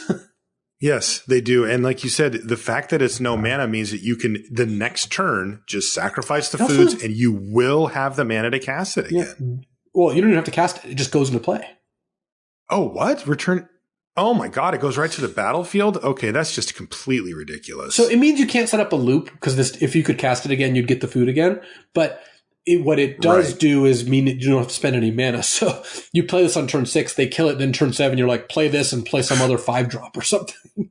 Man, it really says something that I was happy that you didn't have to pay mana in addition to sacrificing the foods to get it back into your hand. You don't have to pay mana to get it on the battlefield. Well, also it has Vigilance and Trample, so it can play defense and they can't jump block it. Yeah, I'm going to give this an A-. I think if the mana cost is becoming less of an issue, it's closer to an A to A+ just because of how resilient it is. But that's the question. Yeah. Overall, this isn't Feasting Troll King's A- and a great card to start with. Wow, what an amazing card. Next is Gilded Goose. This is the Golden Goose. It's green for an 0/2 flying bird at rare. When it enters the battlefield, you get a food token. You can pay 1 and a green, tap it to create a food token, which is, I suppose, an egg. Laying eggs. And then you can tap it and sacrifice a food to add 1 mana of any color. So you're getting spotted that first one, no extra cost. Look, I'm not going to call this Deathrite Shaman, but it has some shades of it. So, okay. Gilded Goose is great because it's a 1-mana accelerator. It's one shot, but a 1-mana accelerator where if it's in your opening hand, you're just going to power out an early play. Later in the game, it can just generate food, so you can just, this basically turns into 4-tap game 3. And then you can also tap it for mana multiple times, especially if you have other food cards, like turn on Gilded Goose, turn 2, play something that gives me food. You can play another thing on turn 3. And it's a flyer. It can chump block. It can wear equipment if you need to. A mana dork that has a lot of utility in other points in the game is going to always get a good grade from me. This isn't a bomb, but I would give Gilded Goose a B+. I have B for Gilded Goose, really solid. And also, let's not forget that like the black-green deck in this format cares about food tokens a lot, and this is a repeatable source of creating food. So really, has a few other niche applications as well. So BB+ for Gilded Goose. Next is the Great Henge. This is 7 green for a legendary artifact at Mythic Rare. It costs X less to cast, where X is the greatest power among creatures you control. It taps to add green, and you gain 2 life. And whenever a non-token creature enters the battlefield under your control, put a +1/+1 counter on it and draw a card. Yep. So what's the thing that I want to know? Obviously, I'm super in for the things that it does. Tapping to add GG and gain 2 life, and then, pumping up and drawing cards off your creatures is completely absurd. I mean, that card on the battlefield is just insane. The question is, how do I get it on the battlefield? What actually happens here? I play a 4/4, and then the next turn I can cast this for 5 mana? Yeah, that's really not challenging. And then I can tap it right away. Wow, okay. And just gains you 2 life a turn, so you're not dying all that quickly. It's going to stem the bleeding. And then the longer the game goes on, the more advantage this gains you because you're drawing extra cards. It's adding 2 mana to help you play those extra cards, and your creatures are bigger. Look, this card has the drawback of, by itself, it doesn't do anything. You need a creature in play. But you don't need almost any special creature in play. Even a 3/3 in play makes this cost 6, and that is castable, a castable card. Yeah, and the gain 2 life to me is the most important thing because of what you said, in that sometimes these type of cards will lead to a situation where you're behind, right? Where you needed to not block with your big creature so you could untap and play a card like this. You needed to maintain that board state. But then you get it down on the battlefield and you're like, I have all this value and my creatures are going to be huge. And then your opponent kills you. Yeah. They just attack with everything. Here, that won't happen. So that gaining 2 life really seems critical to me. And the fact that you can start getting it right away, where you can dip down low, play the Great Henge, and immediately tap it to at least gain 2 back, then gives you the best chance to untap with it, in which case that's stupid, right? If you get to untap with the Great Henge, you have all the mana. All you really need is 1 creature to get the ball rolling, and then you're just off to the races. So, wow, what a sweet card. I really like it. My debate is really whether I give it an A or an A+. I think it's just an A because... Yeah, I was going to say A- just because it is tricky to get on the battlefield, but maybe I'm just it's just not that hard, and it gains you 2 life right away. Like, this card is absurd. Yeah. This card is truly great. I'll give the Great Henge A, and we'll meet in the middle. And be very happy whenever I have this card. Wow. Love it. Great Henge, A. Next is called Love Struck Beast. It is this Beauty and the Beast. It's 2 and a green for a 5/5 Beast Noble. Yep, it is Beauty and the Beast. That is a rare. Love Struck Beast can't attack unless you control a 1/1 creature. Oh, he won't even come out to fight unless his love interest is there. Also, an adventure card. It's got a sorcery called Heart's Desire, which costs green. And it says create a 1/1 white human creature token. Very good card. By itself, this is 1 mana plus 3 mana for a 1/1 and a 5/5, which is obviously great. Note that even if you don't have the token, this can still block the beast. The beast does not suffer attacks. So you can have this as a blocker, and then eventually you'll probably have another 1/1 in play at some point. And then when this does work, when you just go turn 1 Heart's Desire, turn 3 Beast, and they don't have an answer to the 1/1, the 5/5's gonna just beat the crap out of them. So, well, it seems great to me. Yeah, I like it. I like Love Struck Beast at a B+. Okay, yeah, I was going to say B. So the tricky bit here, right, is walking that fine line on maybe I need some other ways in my deck to make 1/1s. Not to consider whether you're going to play it or not, but just to consider, if you're going to try to maximize on Love Struck Beast. If you have literally no other 1/1s in your deck, because it has to be a 1/1. It can't be a 1/2, can't be a 1/3, can't be a 2/1. It has to be a literal 1/1. Exactly.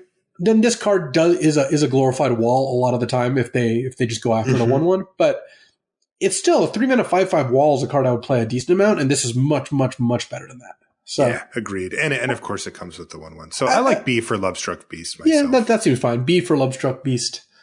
Also, how does the curve work with the Great Henge? Turn 3 Love Struck Beast, that reduces it by 5. Turn 4, I can just cast it. Oh yeah. If I had that going on, I would be very happy. We've got Once Upon a Time here. This is 1 and a green. It's an instant at rare. If this spell's the first spell you've cast this game, you may cast it without paying its mana cost. Okay. Look at the top 5 cards in your library. You may reveal a creature or land card from among them and put it in your hand. So 2 mana to look at the top 5 and choose a creature or land is a card I would tend to play in my green decks. That's fine. Not the best card in the world, but this is at a baseline what you want in limited. You're just going to have mostly creatures in your deck, and then this also subs as a land, right, if you need to. The fact that if it's in your opening hand, you just get to play it for free is a substantial bonus because you get to see 7 cards on the play, 8 cards on the draw, maybe 9 if you have no 1-drops, right? So you're going to end up in a spot where a good third of the time or what have you, quarter of the time probably, this is just free. So yeah, probably close to a quarter of the time this is free. That's a good card. Look, I'm not over the moon because I have to fill out the bingo card. I have to say that phrase, but Once Upon a Time is something I'd play in every green deck, and sometimes it'll be pretty sweet. Gets a little better if you do have something like Feasting Troll King to go get, when your bombs is a creature, and it just makes your deck more consistent. So. Yeah. This is to me, when I see cards like this, they always end up being like a D, right? Like sort of right on that fringe where you'll play one occasionally, but they're not really a priority. But this is enough for me to bump it over into, no, I'm just going to put this in my deck. Yeah. This is a C. So I have it at C+, somewhere in that. I think you're just always going to play this. You always play the next one too, by the way. Questing Beast is. Yeah. This card's stupid. 2 green for a 4/4 Vigilance, Death Touch, Haste. Also can't be blocked by a creature with power 2 or less. Also, combat damage dealt by creatures you control can't be prevented. Also, when it deals damage to an opponent, it deals that much damage to a planeswalker they control.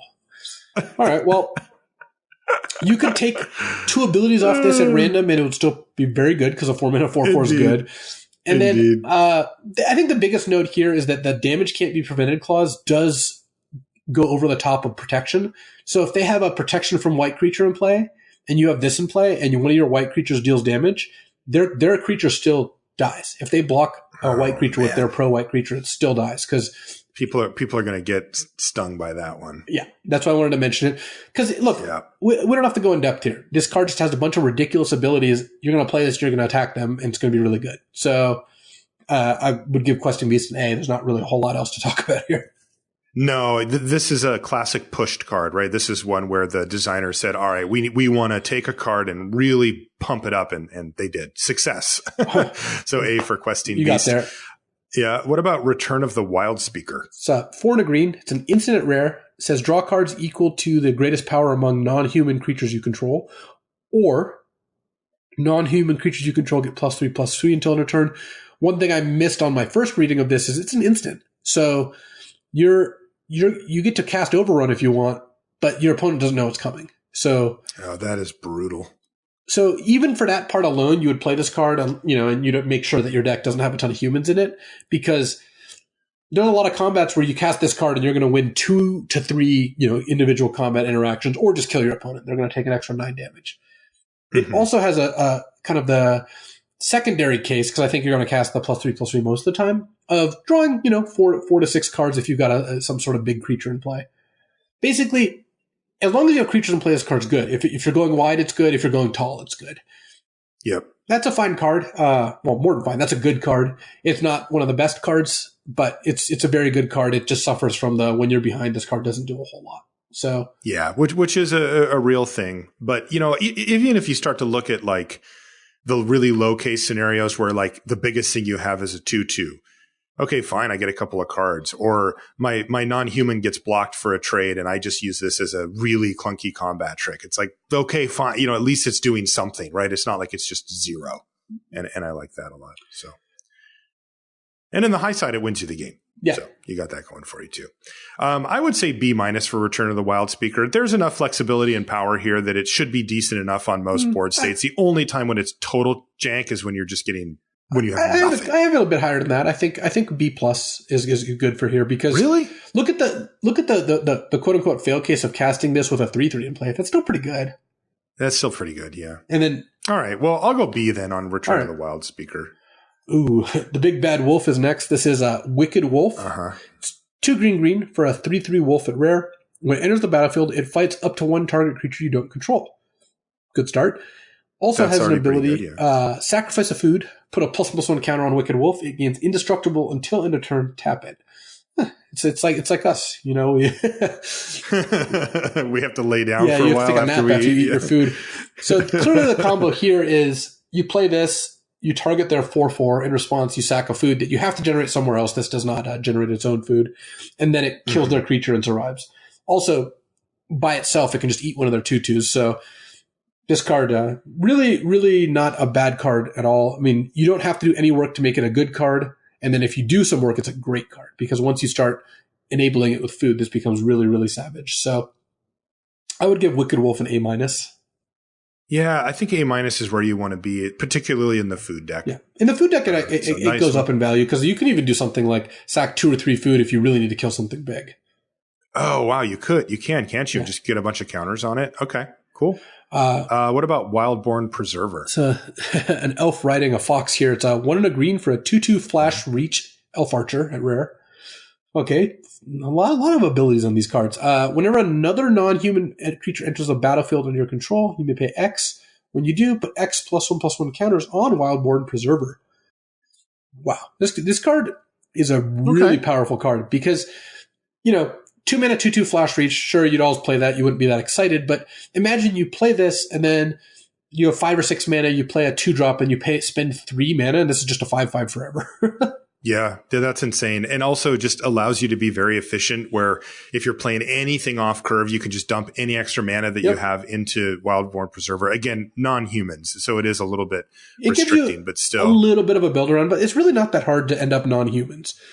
No, and you don't need to activate this every turn. Like you said, if you get to do one big hit from it, it's a 5/5, you're good to go. Yeah, at that point, it's already quite good. I like Wildborn Preserver a lot. The fact that it has reach goes a long way because later in the game, if this isn't attacking, it's still going to hang out as a 4/4, 5/5 or bigger with reach. They can't really attack you. And at some point, this is just like a 10/10. You know? Yes. So yes. That's on your 2-drop. Yeah. The flash part's actually a little weird on this because I don't really get it. But I guess it's so multiple of these can combo together in constructing. Sure. And you make it into a combat trick. I would give Wildborn Preserver an A-. I think the effect this has in the late game is just big enough to warrant that. Yeah, I'm going to give it a B+. Look, I mean, this is a efficient and useful card, but it's not the type of card that comes down and your opponent goes, well, now I can't win. You know, I'm screwed. Yeah, There's also usually going to be a window. That is true. There are some times. And, you know, that is actually where Flash comes in really handy. Your opponent taps out, even though they have an instant speed removal spell just to develop their board. And then you go Flash and then get a couple of counters on it. So, and get to attack with it. Really good. Yeah, I like B+ for Wildborn Preserver. Last green card, Yorvo, Lord of Garenbrig. He big. Green for a 0/0 legendary giant noble at rare. Yorvo enters the battlefield with 4 +1/+1 counters on it. So you're getting a 4/4 for 3. Whenever another green creature enters the battlefield under your control, put a +1/+1 counter on Yorvo. Then if that creature's power is greater than Yorvo's power, put another +1/+1 counter on Yorvo. Wow. Yorvo is fantastic if you can cast him early, and still pretty good if you can cast him late, just because of how large he is. I would lean towards giving Yorvo probably a B+, and again with the kind of the same caveat as Torbrand, the triple red guy. If you're in mono green, this card is just basically A, because if you play this, so part of what really puts the pressure on Yorvo is you want to play Yorvo before all your other creatures, because that's when you get the +1/+1 counters on Yorvo and then on the other creatures as well. Or sorry, on Yorvo twice. More on him, yeah. Yeah. And, you know, playing this as your last card because you drew your third forest on turn 6 is a little less impressive than playing this on 3 and then playing 2 creatures and this is a 6/6. So yeah. But also, I mean, Yorvo, that's kind of the idea behind him, right? Like he's never going to let anybody be bigger and better than him for very long. And it's really hard to do so because even if you just go Yorvo, if you go Yorvo green creature, he's a 5/5. So you've already got to come up with a 6-powered creature just to be able to get the double counters on Yorvo. Yeah, so I'm not. But still, he's a 4/4 for 3 mana in the mono green deck, which is just insane. And he does get a counter every turn or every green creature, even if he's not double countering most of the time. Yeah, another combo, with all your cheap little creatures. There's not really token making, but if you can just Yorvo into double 2-drop on turn 4, you're just going to crush your opponent. Totally. But yeah, I like Yorvo at B+, and then again, if you're mono green, that you bump it up appropriately. All right, and that brings us to white. And then we've got a few gold cards and a few lands, and then we're done with this thing. Acclaimed Contender is next. It's 2 and a white for a 3/3 human knight at rare. When Acclaimed Contender enters the battlefield, if you control another knight, look at the top 5 cards of your library. You may reveal a knight, aura, equipment, or legendary artifact card from among them and put it into your hand. Put the rest on the bottom in a random order. So, snapshot, we've got a 3/3 for 3 that's a relevant creature type. So it's already in the C to C+ range for Acclaimed Contender. And then it can just get you another good card, right? If you're the Knights deck, that's a lot of different things. Knights, auras, equipment, and legendary artifacts is kind of a, that could get you your best card. We've seen a lot of the cycle of these, I don't know, what are they? The really expensive but can get cheaper artifacts.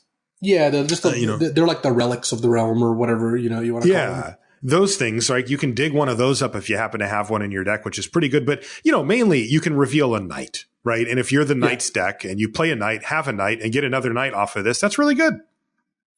Yeah. Well, I mean, Aura is actually like a pretty decent one too, because if you can snag a trapped in the tower or like a charm sleep or something, that's just a great deal. Yeah. So, I mean, Acclaimed Contender is solid baseline with really, really good upside. I mean, just nice upside. I like that a lot.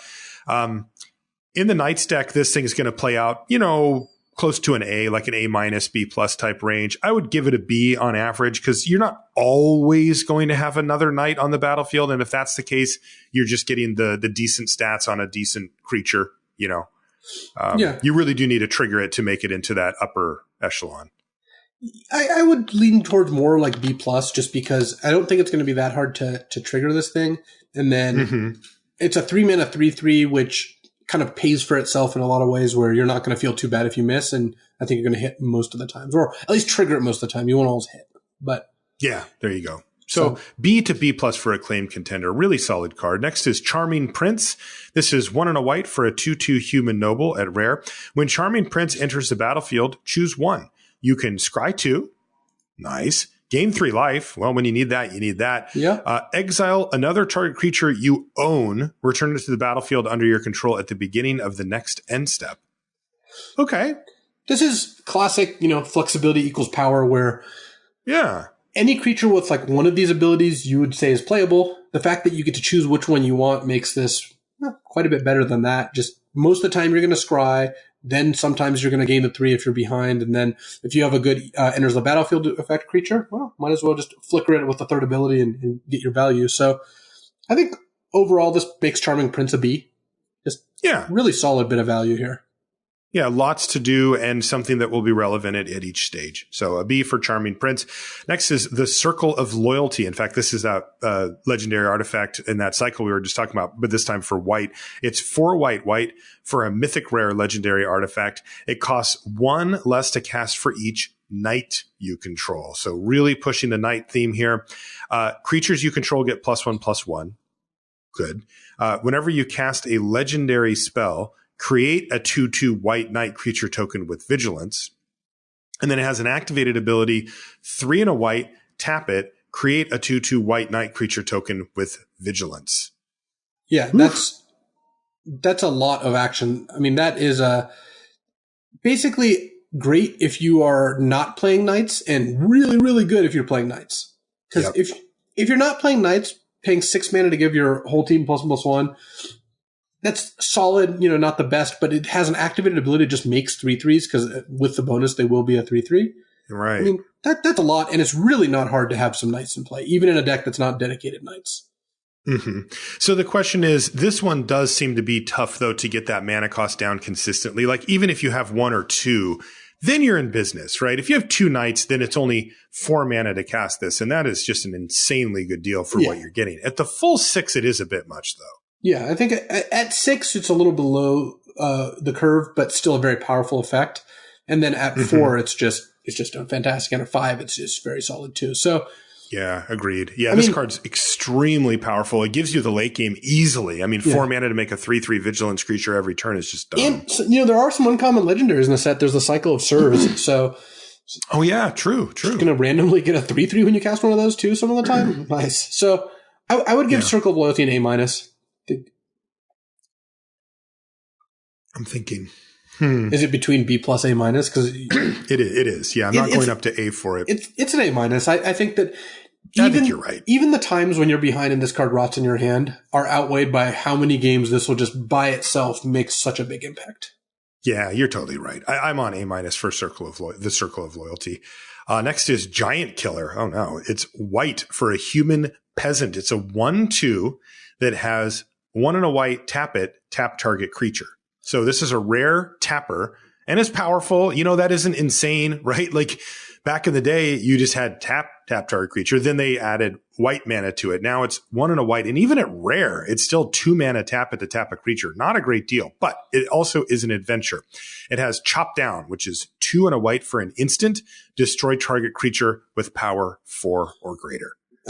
So it's kind of like 2 removal spells in one card. Yeah, it's a fantastic combination where you're happy with the tapper. Like, you would always play the tapper, even at 2 mana. Yes. And then Chop Down is the kind of card where you tend to main deck this effect, wouldn't 100% do it, and it'd be very effective when you do cast it. Adding them together makes this, again, another cycle of this, like, kill a creature and then play an adventure card or adventure creature rare cycle with Murderous Rider and Bone Crusher Giant, where I'm really happy with both halves of this. So same.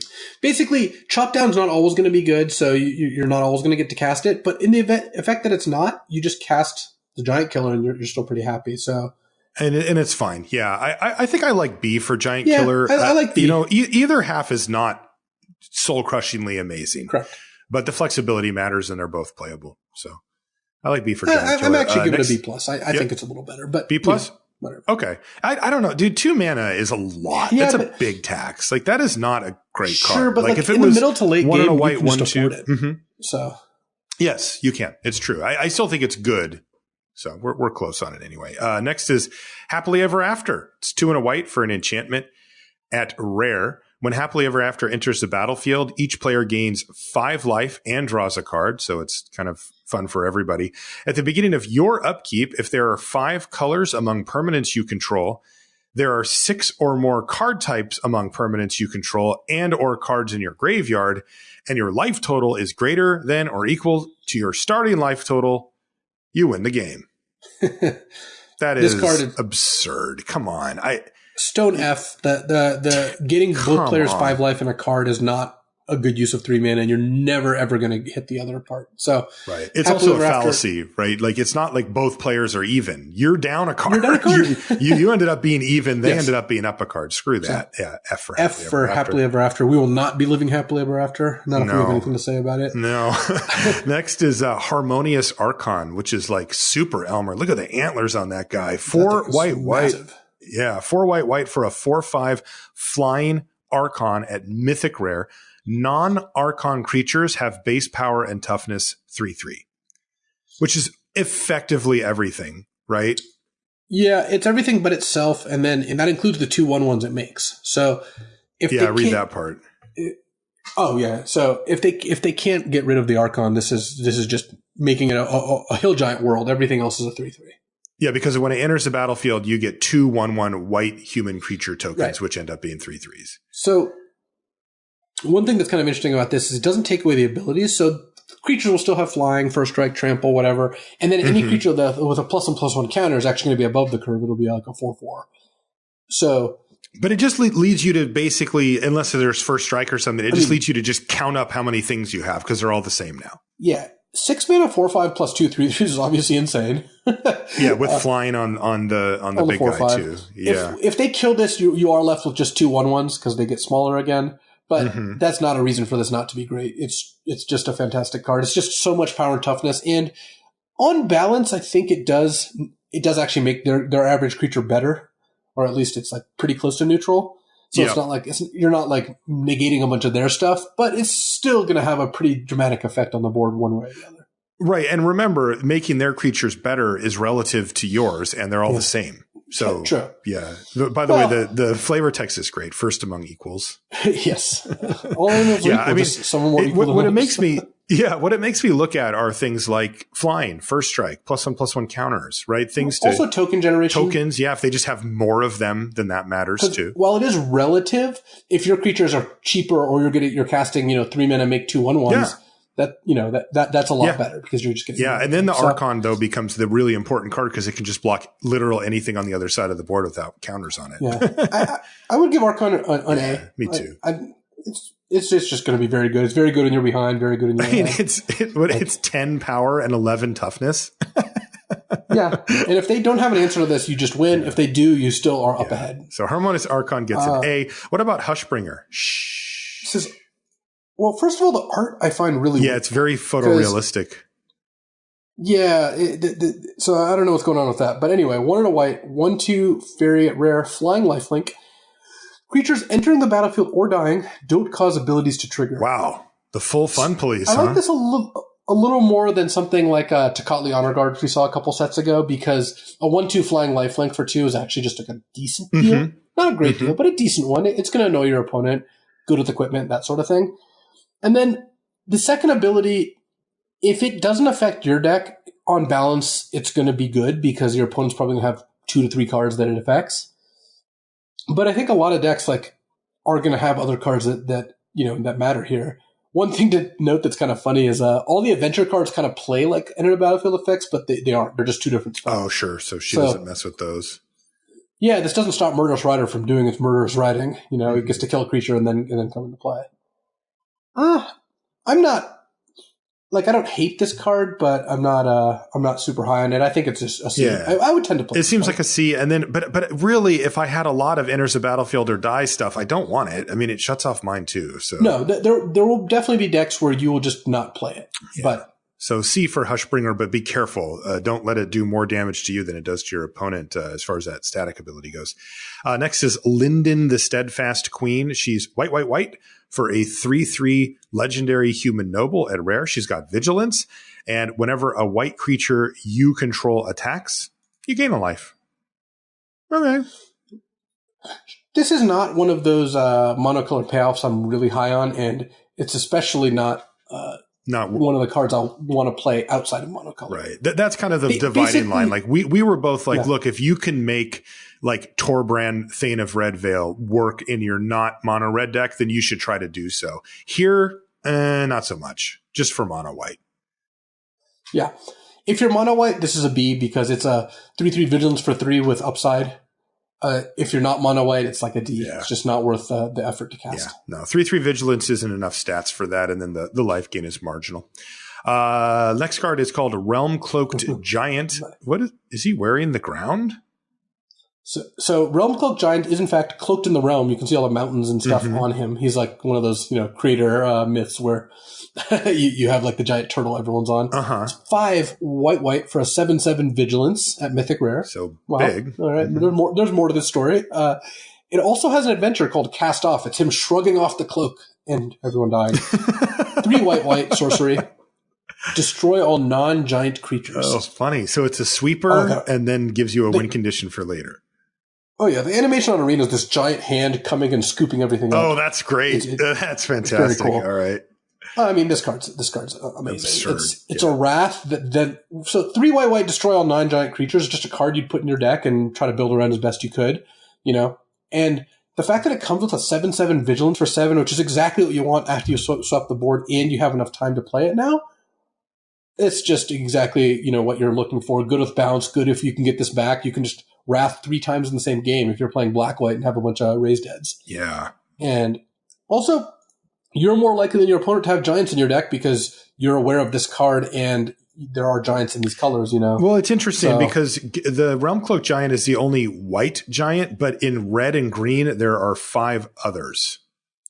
Yeah, so if you have Realm Cloaked Giant, you are going to try to put giants in your deck. Right, with red or green. Beanstalk Giant goes well with it because it can get you the mana a little quicker. Yeah, I like all of this. Well, if you wrath with a giant in play, you're also just crushing your opponent. Exactly. Close. Right. So I would give Realm Cloaked Giant, I think an A+. Oh, it's that good for you. Yeah, probably so. I mean, the only times when it's not a pure wrath is if you're playing against red-green, Right. If you can just reliably kill all their creatures with it and then later play this card, that's just so good. And then once you factor in the fact that bounce and raised deads let you get more bites at the apple, like this is a card that can just make a deck so much better. Yeah. And it's good when you're behind. When you're ahead, sure, it's not great, but you can just you do have the option of just casting this. Yeah, you can still just cast a big 7/7 vigilance down the line. Yeah. So, I like A for Realm Cloaked Giant. The card just seems absurd. That's fantastic. Next is Worthy Knight. This is our last white card. It's 1 and a white for a 2/2 human knight at rare. Whenever you cast a knight spell, create a 1/1 white human creature token. Yeah. Great 2-drop. Good later in the game. Good in the knight's deck. All you need is to get 1 trigger out of this and you're going to be fairly happy. So I'm looking at this. I'm looking at it like a B+. Not a bomb, but just a great all-around great card. Yeah, I was going to say B, but whatever. Especially in the knight's deck, right? It just sings. Yeah. So good card. Not particularly exciting, I suppose. All right, some gold cards. First one is called Dance of the Mans. This is the scene from Beauty and the Beast where all the stuff in the plates and the cups dancing. And stuff. Okay, there dancing. You go. This card's also an F, by the way. This is a X white blue sorcery at rare. Return up to X artifact and or non-aura enchantment cards, each with converted mana cost X or less from your graveyard to the battlefield. If X is 6 or more, those permanents are 4/4 creatures in addition to their other types. Yeah, it's an F. Yeah, you're just never going to get enough cards in your graveyard for this to matter. And you can't even return passivisms and charm sleeps. So F for Dance in the Manse. Dance of the Manse. What is a manse? Like a mansion. Oh, okay, gotcha. What about Doom Foretold? Is that one an F?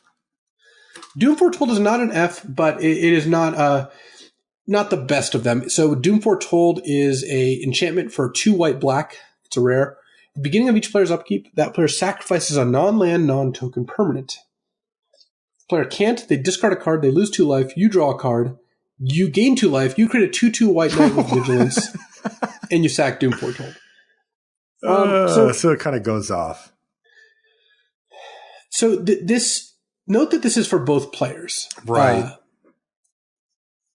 So you play this card, and if they don't have a non-land, non-token, right, like they just, for whatever reason, they just haven't played anything, you immediately, they immediately discard a card, lose 2 life, you draw a card, and then you get a 2/2 white knight. So, and gain 2. And you don't have to sacrifice anything on your turn because it's gone. Okay. But if they eat something, then on your turn, you have to sack something. Right. If this is the only permanent in play, non-land permanent in play, so you sack this, and then it goes off. So... Oh, it's any player, including yourself, I see. Yeah. So what'll happen is you'll have this in play. On your turn, you'll then sack this, and then nothing will happen. It'll just go away. So that's pretty bad. Basically, you need to either catch them without anything to sack and play, in which case this card's very good because it's a 4-mana 2/2 that replaces itself and makes them discard a card. Or you have to have stuff to sack to this, because if you ever sack this to its own ability, your card is just gone. It doesn't do any of the things. Because it basically cancels itself out. Well, it just says that player sacrifices a permanent. If they can't, all this stuff happens. But if you're sacking this to itself, well, you did sack a permanent. So all the abilities just won't trigger. I see. Just nothing happens. Right. Because it is interesting because they discard a card, they lose 2 life, blah, blah, blah. The only way this can trigger and ping you is if this goes on the stack and they disenchant it in response, at which point you will then you will then discard a card and lose 2 life. Then you'll draw a card and then you'll gain 2 life and then you'll make a knight. So you're actually fine, probably. Yeah. Whatever. This card is just really weird and clunky. And overall, I don't think good enough. It's just, even though it's not quite symmetrical, it's hard to get it to work the way you want it to. I think it's playable if you have enough fodder, like if you have enough ways to make cheap creatures. Remember, not tokens, just actual cheap creatures. Mm-hmm. But this looks kind of like a C- to me. But I'll have to see this one in play a few times. Yeah, I need to see this. I mean, it looks like an F to me. I really like the idea of kind of going off with it because it is a blowout, but it feels like you really need to get it down early and your opponent needs to have kind of a slow start. Otherwise, I hate the idea of you sack a thing, I sack a thing, you sack a thing. When I'm the one that paid the 4 mana on the card. Yeah. Yeah. I don't know. I need to play with this card. This is the type of thing that will become very clear after a few turn cycles of, I don't want any part of this, or no, this actually does a thing and I'm pretty happy with it. Where do you want to start it? What did you say? C-. C-, sure. Yeah. C- for Doom Foretold. I need to play it. This is one that's not really gradable without having played it. Next is Escape to the Wilds. It's 3 green red for a sorcery at rare. Exile the top 5 cards of your library. You may play cards exiled this way until the end of your turn. You may play an additional land this turn. No. What? How much mana do I need to make this thing work? Well, 10? No, because it's until the end of your next turn. So... Oh, until it went... Okay, yeah, sorry. This card's fine. All right. I mean, it's okay, actually good. Think about it it's comparable to a 5-mana draw 3, which... Actually, kind of even though it's only been a week going back to our set review last week, I actually think the 4 and a blue draw 3 scry 3 card is better than we rated it. I think that card's actually going to be one of the better cards. So, okay, looking through that lens, just based on how I've seen things play out, Escape to the Wilds I think is going to be good because first of all, red green doesn't get much in the way of card advantage in general. So having this as your top end is pretty good. Imagine you play this on turn 6, you get to play a land. Right, or you play this on turn 5 and you play an extra land. Sorry, and then next turn you play another land off of this because you hit 2 land 3 spells. Then you play 2 of the spells. you got 2 lands and 2 spells. And if you have enough mana to play all of the spells, then great. You really did it. I mean, it's kind of a draw 5 in that case. Okay. Very similar, yeah. And it also, even if you don't play all the cards, you got to look at your top 5 and decide which ones of them you wanted. So even if all you get off this is 2 land and then the best spell because it's expensive, you still got to look at your top 5 cards, play 2 lands, play a spell. Like that I think that's hard to argue with. Yeah, I agree. I mean, it is slow, right? You're taking basically your whole turn off. Too many cards like this. You are taking a turn off, but it's closer to a draw 4 than a draw 3 now that I think about it. And yeah, I like that. That's kind of cool, especially in a deck that can get you a ton of mana. Yeah, so I would give Escape to the Wilds a B. Okay. B for Escape to the Wilds. Very powerful way to power yourself into the late game in that color pair. Next is called Feyburrow Elder. It is 1 green-white for a 0/0 Treefolk Druid at rare. It's got Vigilance. It gets +1/+1 for each color among permanents you control, so bare minimum 2/2. And then you can tap it for each color among permanents you control, add 1 mana of that color. So it taps for 2 mana baseline. 3 mana 2/2 maybe even that taps for 2 mana is fantastic. And Vigilance, I guess, does a little bit. A little bit. Every now and then you're going to be a 3-color deck, but this set doesn't really have that much support for it. In fact, almost the opposite. Yeah, it wants you to go to monocolored over 3. Yeah. Baseline, this is just a great green-white card. You're always going to be happy playing it, and it's going to have an effect at pretty much any point in the game. Just a 3-drop that gets you to 6 mana on turn 4. I mean, that just leads to blowout games. Yep. Plain and simple. I like B for Feyburrow Elder. Yeah, really good. I like it with the Escape to the Wilds too. If you are splashing around, oh yeah, that's really go big off mana engines so with much Escape mana. is really good. All right, next one is Garrick, Cursed Huntsman. So this is one of the headliners for the set. Just full stop. This is 4 black-green for a 5 loyalty legendary planeswalker Garrick at Mythic Rare. His first ability is 0. And you get 2/2 black and green wolf creature tokens with, when this creature dies, put a loyalty counter on each Garrick you control. But you're getting 2 2/2s for 0? Yep. What? I mean, this is his plus ability because he doesn't actually have a plus. Right, exactly. But geez, that's great. And then -3, destroy target creature, draw a card. What the hell? Okay. -6, if you can get his loyalty up just 1. You get an emblem with creatures you control get +3/+3 and have trample. Holy, you just get permanent overrun? I mean, Garrick's just a clear A. 6 mana to make 2 wolves a turn is already great. If you're chumping with the wolves and they're attacking Garrick, his loyalty ticks up and then you just get to ultimate. Also, it's just -3, destroy a creature, draw a card. Like, yeah, I'm A plus yeah, okay, on you're Garrick right. Cursed Huntsman. Garrick Cursed Huntsman is absurd. Just an easy A plus. There's just no position where this is not great. Like, even if they have a 4/4 flyer, this just kills it. They have to have multiple big flyers, and at which point, like, there's not very many cards of Magic that get you back.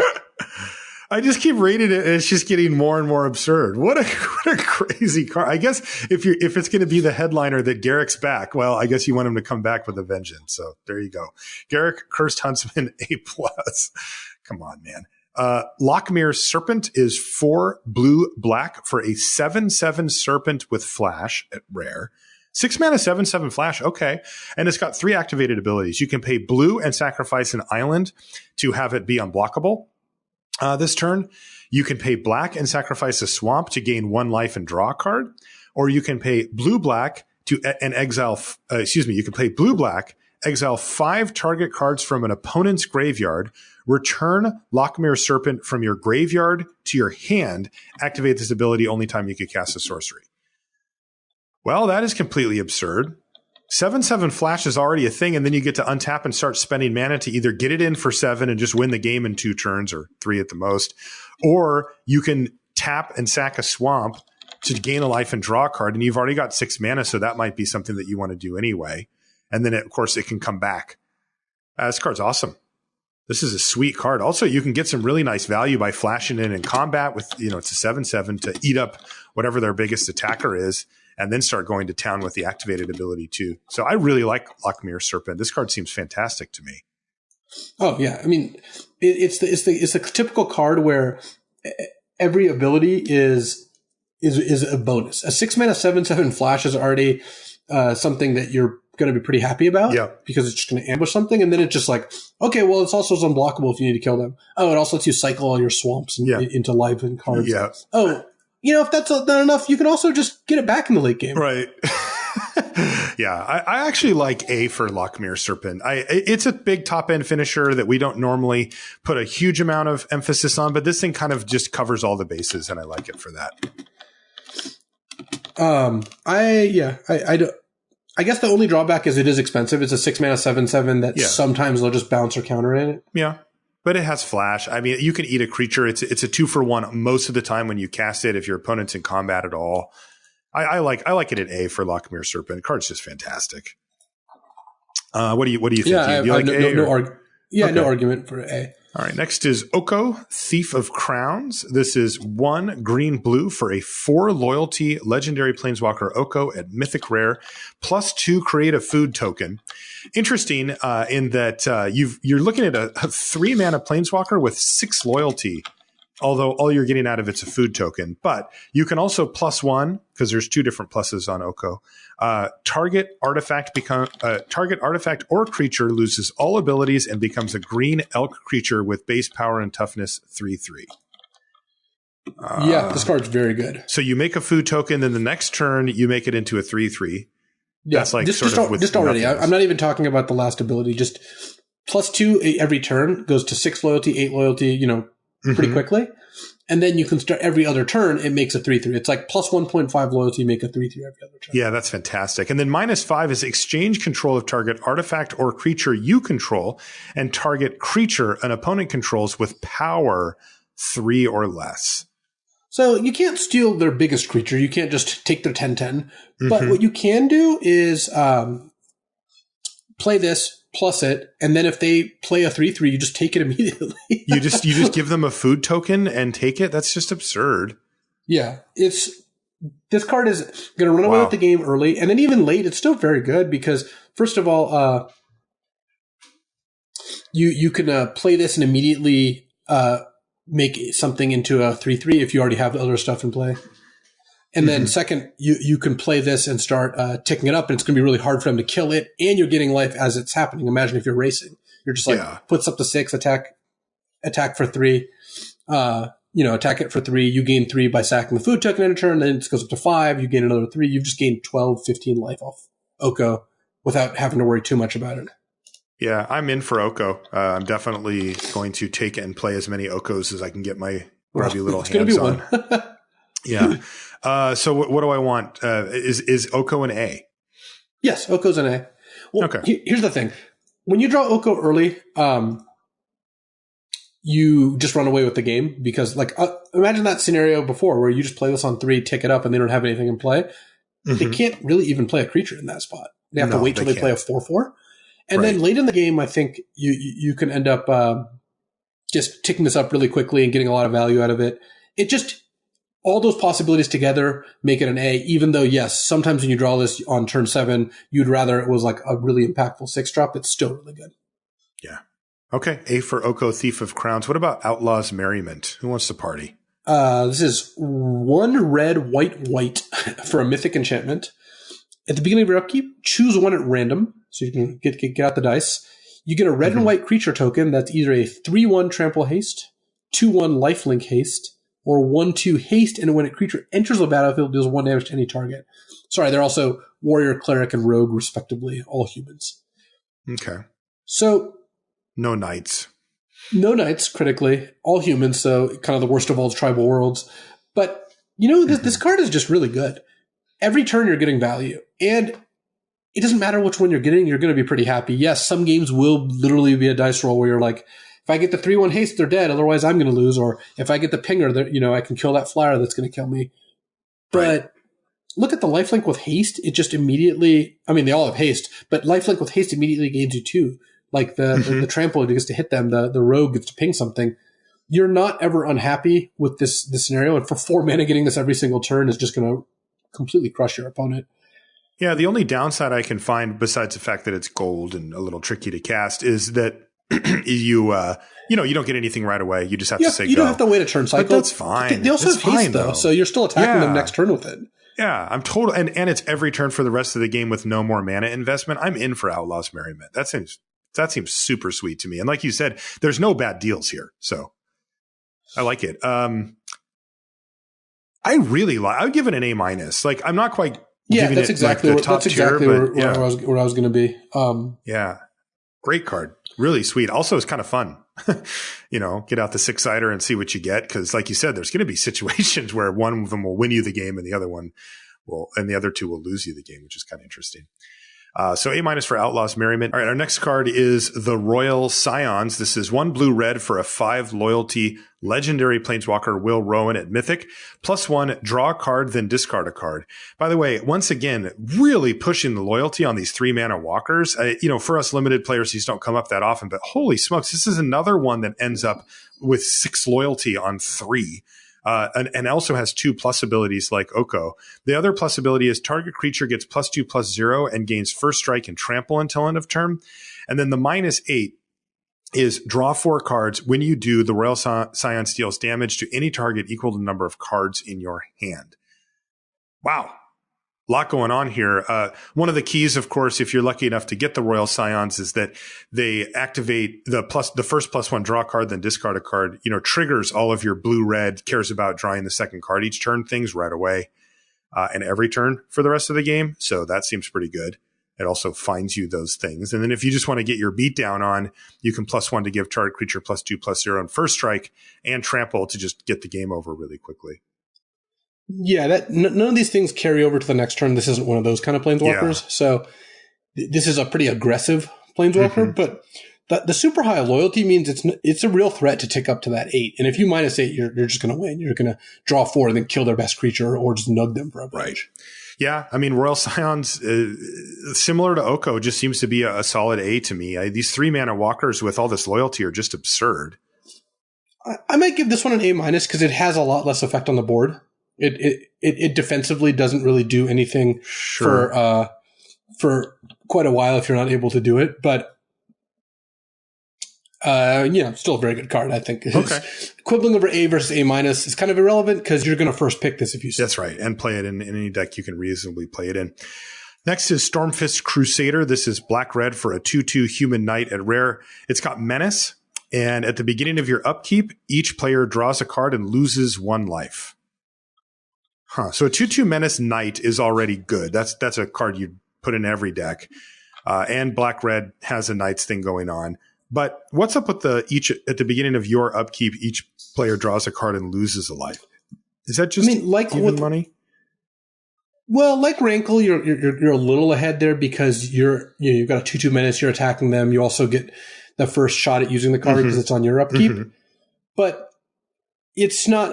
It doesn't take this from a 2/2 Menace for 2 into something much, much better than that because it's slightly up, but not. It's not like you're drawing 2 cards. It is parity. I really like the loses 1 life parts. Yeah, that part does make this quite a bit better. I like Stormfist Crusader. It's a good aggressive card. It's not something I'm going to go out of my way to pick up. But B? I just play it if I was black-red, especially if I was an aggressive Knights deck. Yeah. Which looks to me like a C+. Okay, C+, B-, somewhere in that range. It's 2/2 Menace Knight is strong. So there you go. So now what do we got? We've got 2 artifacts and a few lands, and then we're done. The first artifact is Sorcerous Spyglass. It's back again.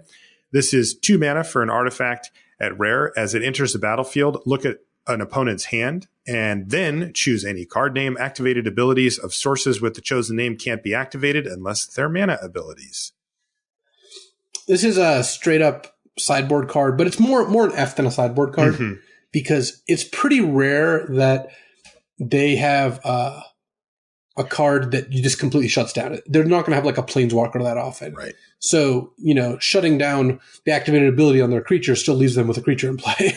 Right. And that's really the tough part is that even if you bring it in for like a planeswalker that you saw in game number 1, if they don't draw it, you're just down a card. Yeah. So I don't like this card. It wasn't good in Rivals, and it's not going to be good here. No. So I would give Sorcerous Spyglass an F with some sideboard applications. But look, people love playing this card. They just love looking at their opponent's hand. So don't go nuts here. No, really, you're better off just not playing this card ever. Next is Stone Coil Serpent. This is X for a 0/0 artifact creature snake at rare. It's got reach, trample, and protection from multicolored. And of course, it enters the battlefield with X +1/+1 counters on it. Awesome. This card's fantastic at any stage in the game. Yeah, that is just unreal. I'm looking forward to dropping just huge stone coils on my opponent. It's, like for 4 mana, 4/4 reach trample. Also pro multicolor, though that part's not quite as relevant. Look, I'm never going to pass this card because it's colorless. When you start with this card, you're assuring yourself that you're going to have a great card in your deck no matter where you end up. Great monocolored, great wherever. I would just give this card an A because I would too. The bonus for being colorless in draft is significant, and that's what the grade reflects. Like, yes, once you already know your colors, maybe this is like an A minus, but even then, the fact that it can be a 3 mana 3/3 or a 5 mana 5/5 or a 10 mana 10/10, all that stuff adds together really nicely. Yeah, I also really, really like reach and trample because trample on a creature that's ultimately just a big dumb vanilla creature is really good. That is the downside to these is sometimes you go, oh, I drew it and it's an 8/8 and they're like, cool, chump block it a few times. They can't do that here. And then reach can help keep you alive. So yeah, Stonecoil Serpent gets an A. Just super flexible. And then just an A. There's there's 6 lands left. There's one of them's a cycle. This is the castles.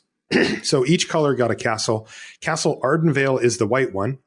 Their lands, they're all rare, and they all have the same clause. They enter the battlefield tapped unless you control a basic, a plains in this case, and that's true for the red one is a mountain, etc. They also add for their color. Just one. The other lands that we saw at Common were 3. That's right. So these effectively will always enter the battlefield untapped. They also add that color of mana. So again, Castle Ardenvale's the white one, so it adds white. And then the key part here is they have an activated ability. And the activated ability on Castle Ardenvale is 2 white tap, create a 1/1 white human creature token. Wow.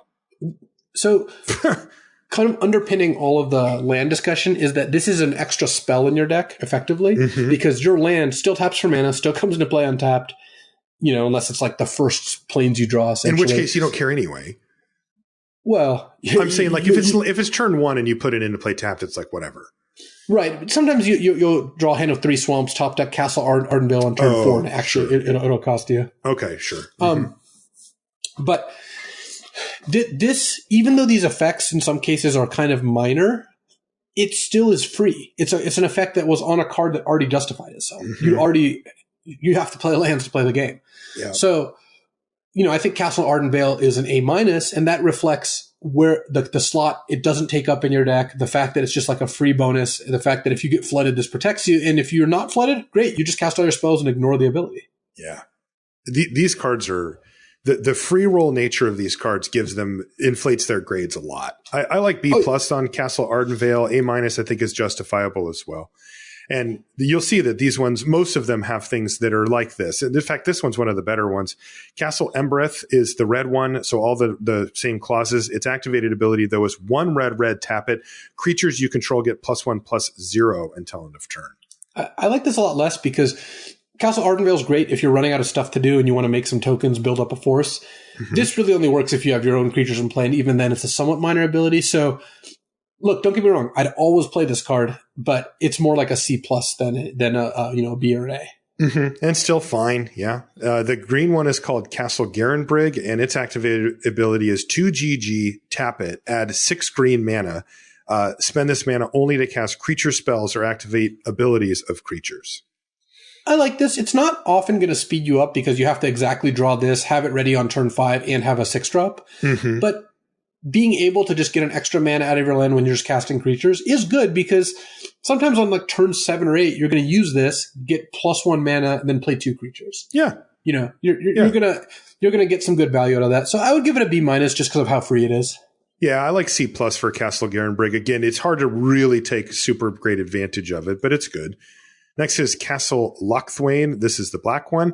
It's 1 black, tap, draw a card, then you lose life equal to the number of cards in your hand. Oh, that is nice. So this is a really good late game card because you don't want to use this and lose 5 life. That's generally not a good use of your mana. Right. But this ability is so perfect when you have 0 or 1 cards in hand. You're just, completely played all your cards, flooded out, whatever. Yep. And awesome. This will take over the late game very quickly. So I would give this one a B plus. I think Castle Lochthwain is quite good. Agreed. B plus for Castle Lochthwain. Really great long game at no cost to you. late game with no cost to you. And then the blue one is called Castle-Vantress, and its activated ability is 2 blue, tap it, scry 2. Wow.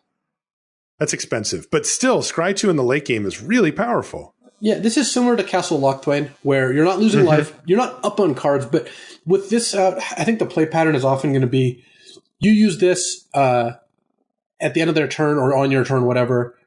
Ensure that your next turn is gas. You play a card. Then the turn after that, if you miss, you use this again. Like you kind of alternate turns. Yeah. Again, I would give this a B+. I think this card's good. Same. The ability to filter in the late game is so powerful in those flood out situations or those parity situations. And again, the cost to put this in your deck is effectively 0. So Castle-Vantress B+. Last card is called Fabled Passage. It's a land. It's rare. And you can tap it, sacrifice Fabled Passage, search your library for a basic land card, put it onto the battlefield tapped, then shuffle your library. Then, if you control 4 or more lands, untap that land. Yeah, this is an Evolving Wilds that in the middle of the game stops having the enter the battlefield tap drawback. Yeah. Look, this isn't like a rare level effect. I mean, this is a rare because people are going to want it for constructed. Mm-hmm. But I'd always be happy playing this card. I would probably take it around the like C+, B- level just because I like fixing. And especially in a set that is really pushing your mana when you're trying to play triple red cards in your deck. This will help you do that. It will. Yeah, I have it at C. I mean, this is Evolving Wilds with a slight upside. So yeah, C plus for me for that one. All right, that's going to do it. That is all, folks, for this one. Wow, they did go extremely deep, and there are some very pushed, very powerful cards. In fact, it feels like it just lost track at some point of just how crazy a bunch of these cards actually are. But really, I mean, when we take 30 seconds on Questing Beast, and you're just like, yeah, that card's just absurd. These are the type of cards that you do see in Sealed, that you do see people playing, and there are a lot of extremely powerful cards in this set. So I am curious to see if the removal can keep up, or if we end up with a little bit more of a Prince format than a Pauper format at the end of the thing, just because there are so many bombs. But generally speaking, the sets have been able to keep up with their bombs of late. Yeah. What I like about this set is, yes, there's lots of powerful cards, and I don't find cards like Questing Beast very interesting. It's just, this is a rate monster. It's very good. Mm-hmm. But I use the term a few times. So rate is kind of like what you get for the mana you spend. It's that's a designer term they tend to use. Something, a 4-mana 4/4 with a bunch of abilities has a high rate. A 5-mana 3/3 has a low rate. Anyway, that one's just pushed because it's just got a bunch of abilities and it's very powerful. There's a lot of cards in this set like Cauldron of Eternity or Fae of Wishes that I think are powerful but interesting. And I'm really looking forward to play with those. There was a lot of cards we spent quite a bit of time on because those cards do cool things and they're kind of complicated, but there's clearly something there. So I like being able to look at that, and I look forward to playing the set. Yeah, same. All right. This show, of course, is brought to you by channelfireball.com. If you want to sell your cards back to them, if you're like, hey, you know what? These cards look sweet. I want some Throne of Eldraine, and I've got a pile of rares that I'm not using. Go to Channel Fireball, go to their buy list, and you can trade them in for a 30% store credit bonus, or you can just get cash if you'd prefer. And if you're going to be going to a Magic Fest coming up, in your hometown, or maybe even traveling to one, and you do have an order from Channel Fireball, make sure you take note. You can have it shipped to the Magic Fest, and you just go to the CFB booth at the Magic Fest and you can pick it up there and save on shipping. It doesn't cost you anything when you do it that way. And if you're going anyway, hey, just make it easy on yourself. So, of course, awesome stuff on CFB as well. Content, videos. Luis, you and I are going to be hammering the Throne of Eldraine videos as soon as we can. And all of that stuff's over at CFB. If you want to find us on social media, I'm Marshall_LR, and Luis is LSV. You can find everything related to the podcast at lrcast.com, including on the front page links to all of our stuff, Twitter and the Facebook page, the subreddit. Everything is right there on the front, as well as every episode of LR ever. All of them are there. You can go back into the archives and find the stuff, the Level Up shows, or if you're going to play an old set, you can listen to the set review from that, all for free right on lrcast.com. That's going to do it for this one. We'll see you next week with our first impressions of Throne of Eldraine. So I had a kind of interesting suggestion from someone on Twitter. They asked, I was talking about the modern paradoxical outcome deck. I've been really obsessed with paradoxical outcome recently. And they kind of asked, hey, how do you sideboard with linear decks? And since this is a very much constructed application, but I did want to talk about it, I thought, yeah, sign off's a good place to chat about this. So, okay. Quick little level up here. And if you don't play Constructed, then we will see you next week. But I do think it's an interesting thought, not thought exercise as much as a theory discussion. So when you have a deck, and this occurs most often in modern Legacy Vintage, the older formats, that's very linear, that has one game plan, and all the cards are built towards that game plan, and is very synergy driven. A deck like Infect, which is all creatures with Infect and pump spells. A deck like this Paradoxical Outcome deck that is 4 copies of Paradoxical Outcome, 4 copies of Urza, Lord High Artificer, and then like 16 zero casting cost artifacts. The whole deal with the deck is Urza makes all your artifacts tap for mana.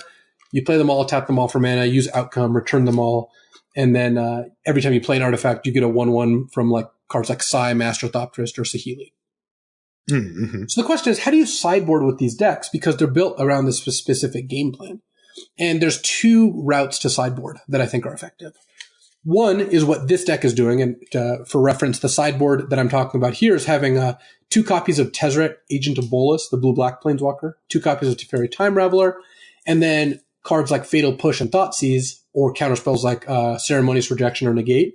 So here, against people who are trying to attack my game plan, I will tend to sideboard out some of the outcomes, sideboard out some of the cheap artifacts, and side in more Planeswalkers and removal spells, or Planeswalkers and Thoughtseize and counterspells, depending on what I'm playing against. In this case, I'm creating a new game plan, which is win the game with grinding with Urza, Tezzeret. It's got a Jace in the main deck, Teferi, and Sai, where you're not trying to combo off as much anymore. You only have a couple outcomes in your deck, just because it's still a good card to draw sometimes. You have fewer outcomes, fewer outcome enablers, and you're more like a Planeswalker control deck. And the deck already has some ways to make that good, because Urza is just such a good card on either plan. Do you consider that a transformational sideboard? So It's not a full transformational sideboard. It's not, I'm setting out all 4 paradox outcomes and like 8 of the 0-drop artifacts and siding in 6 removals, 4 planeswalkers, and 2 counterspells, because that would be fully. Mm-hmm. This deck can still combo off, because 1 outcome is enough to make you go off. But it doesn't have the big finisher like Aetherflux Reservoir. I tend to take that one out, right? I can take out some of the outcomes. I take out some of the cheap artifacts.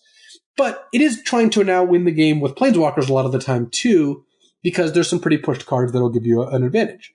Well, that's one way you can sideboard. And what the benefit of that is, I can still enact my original plan, but I'm less dependent on it. So when my opponent boards in Stony Silence and Thalia, well, I can Fatal Push Thalia. I can ignore Stony Silence with Tezzeret, or bounce it with Teferi, right? I have alternate ways of winning. You know, they board in a bunch of Ancient Grudges, and you're just like Teferi, Jace, Tezzeret, and just don't care.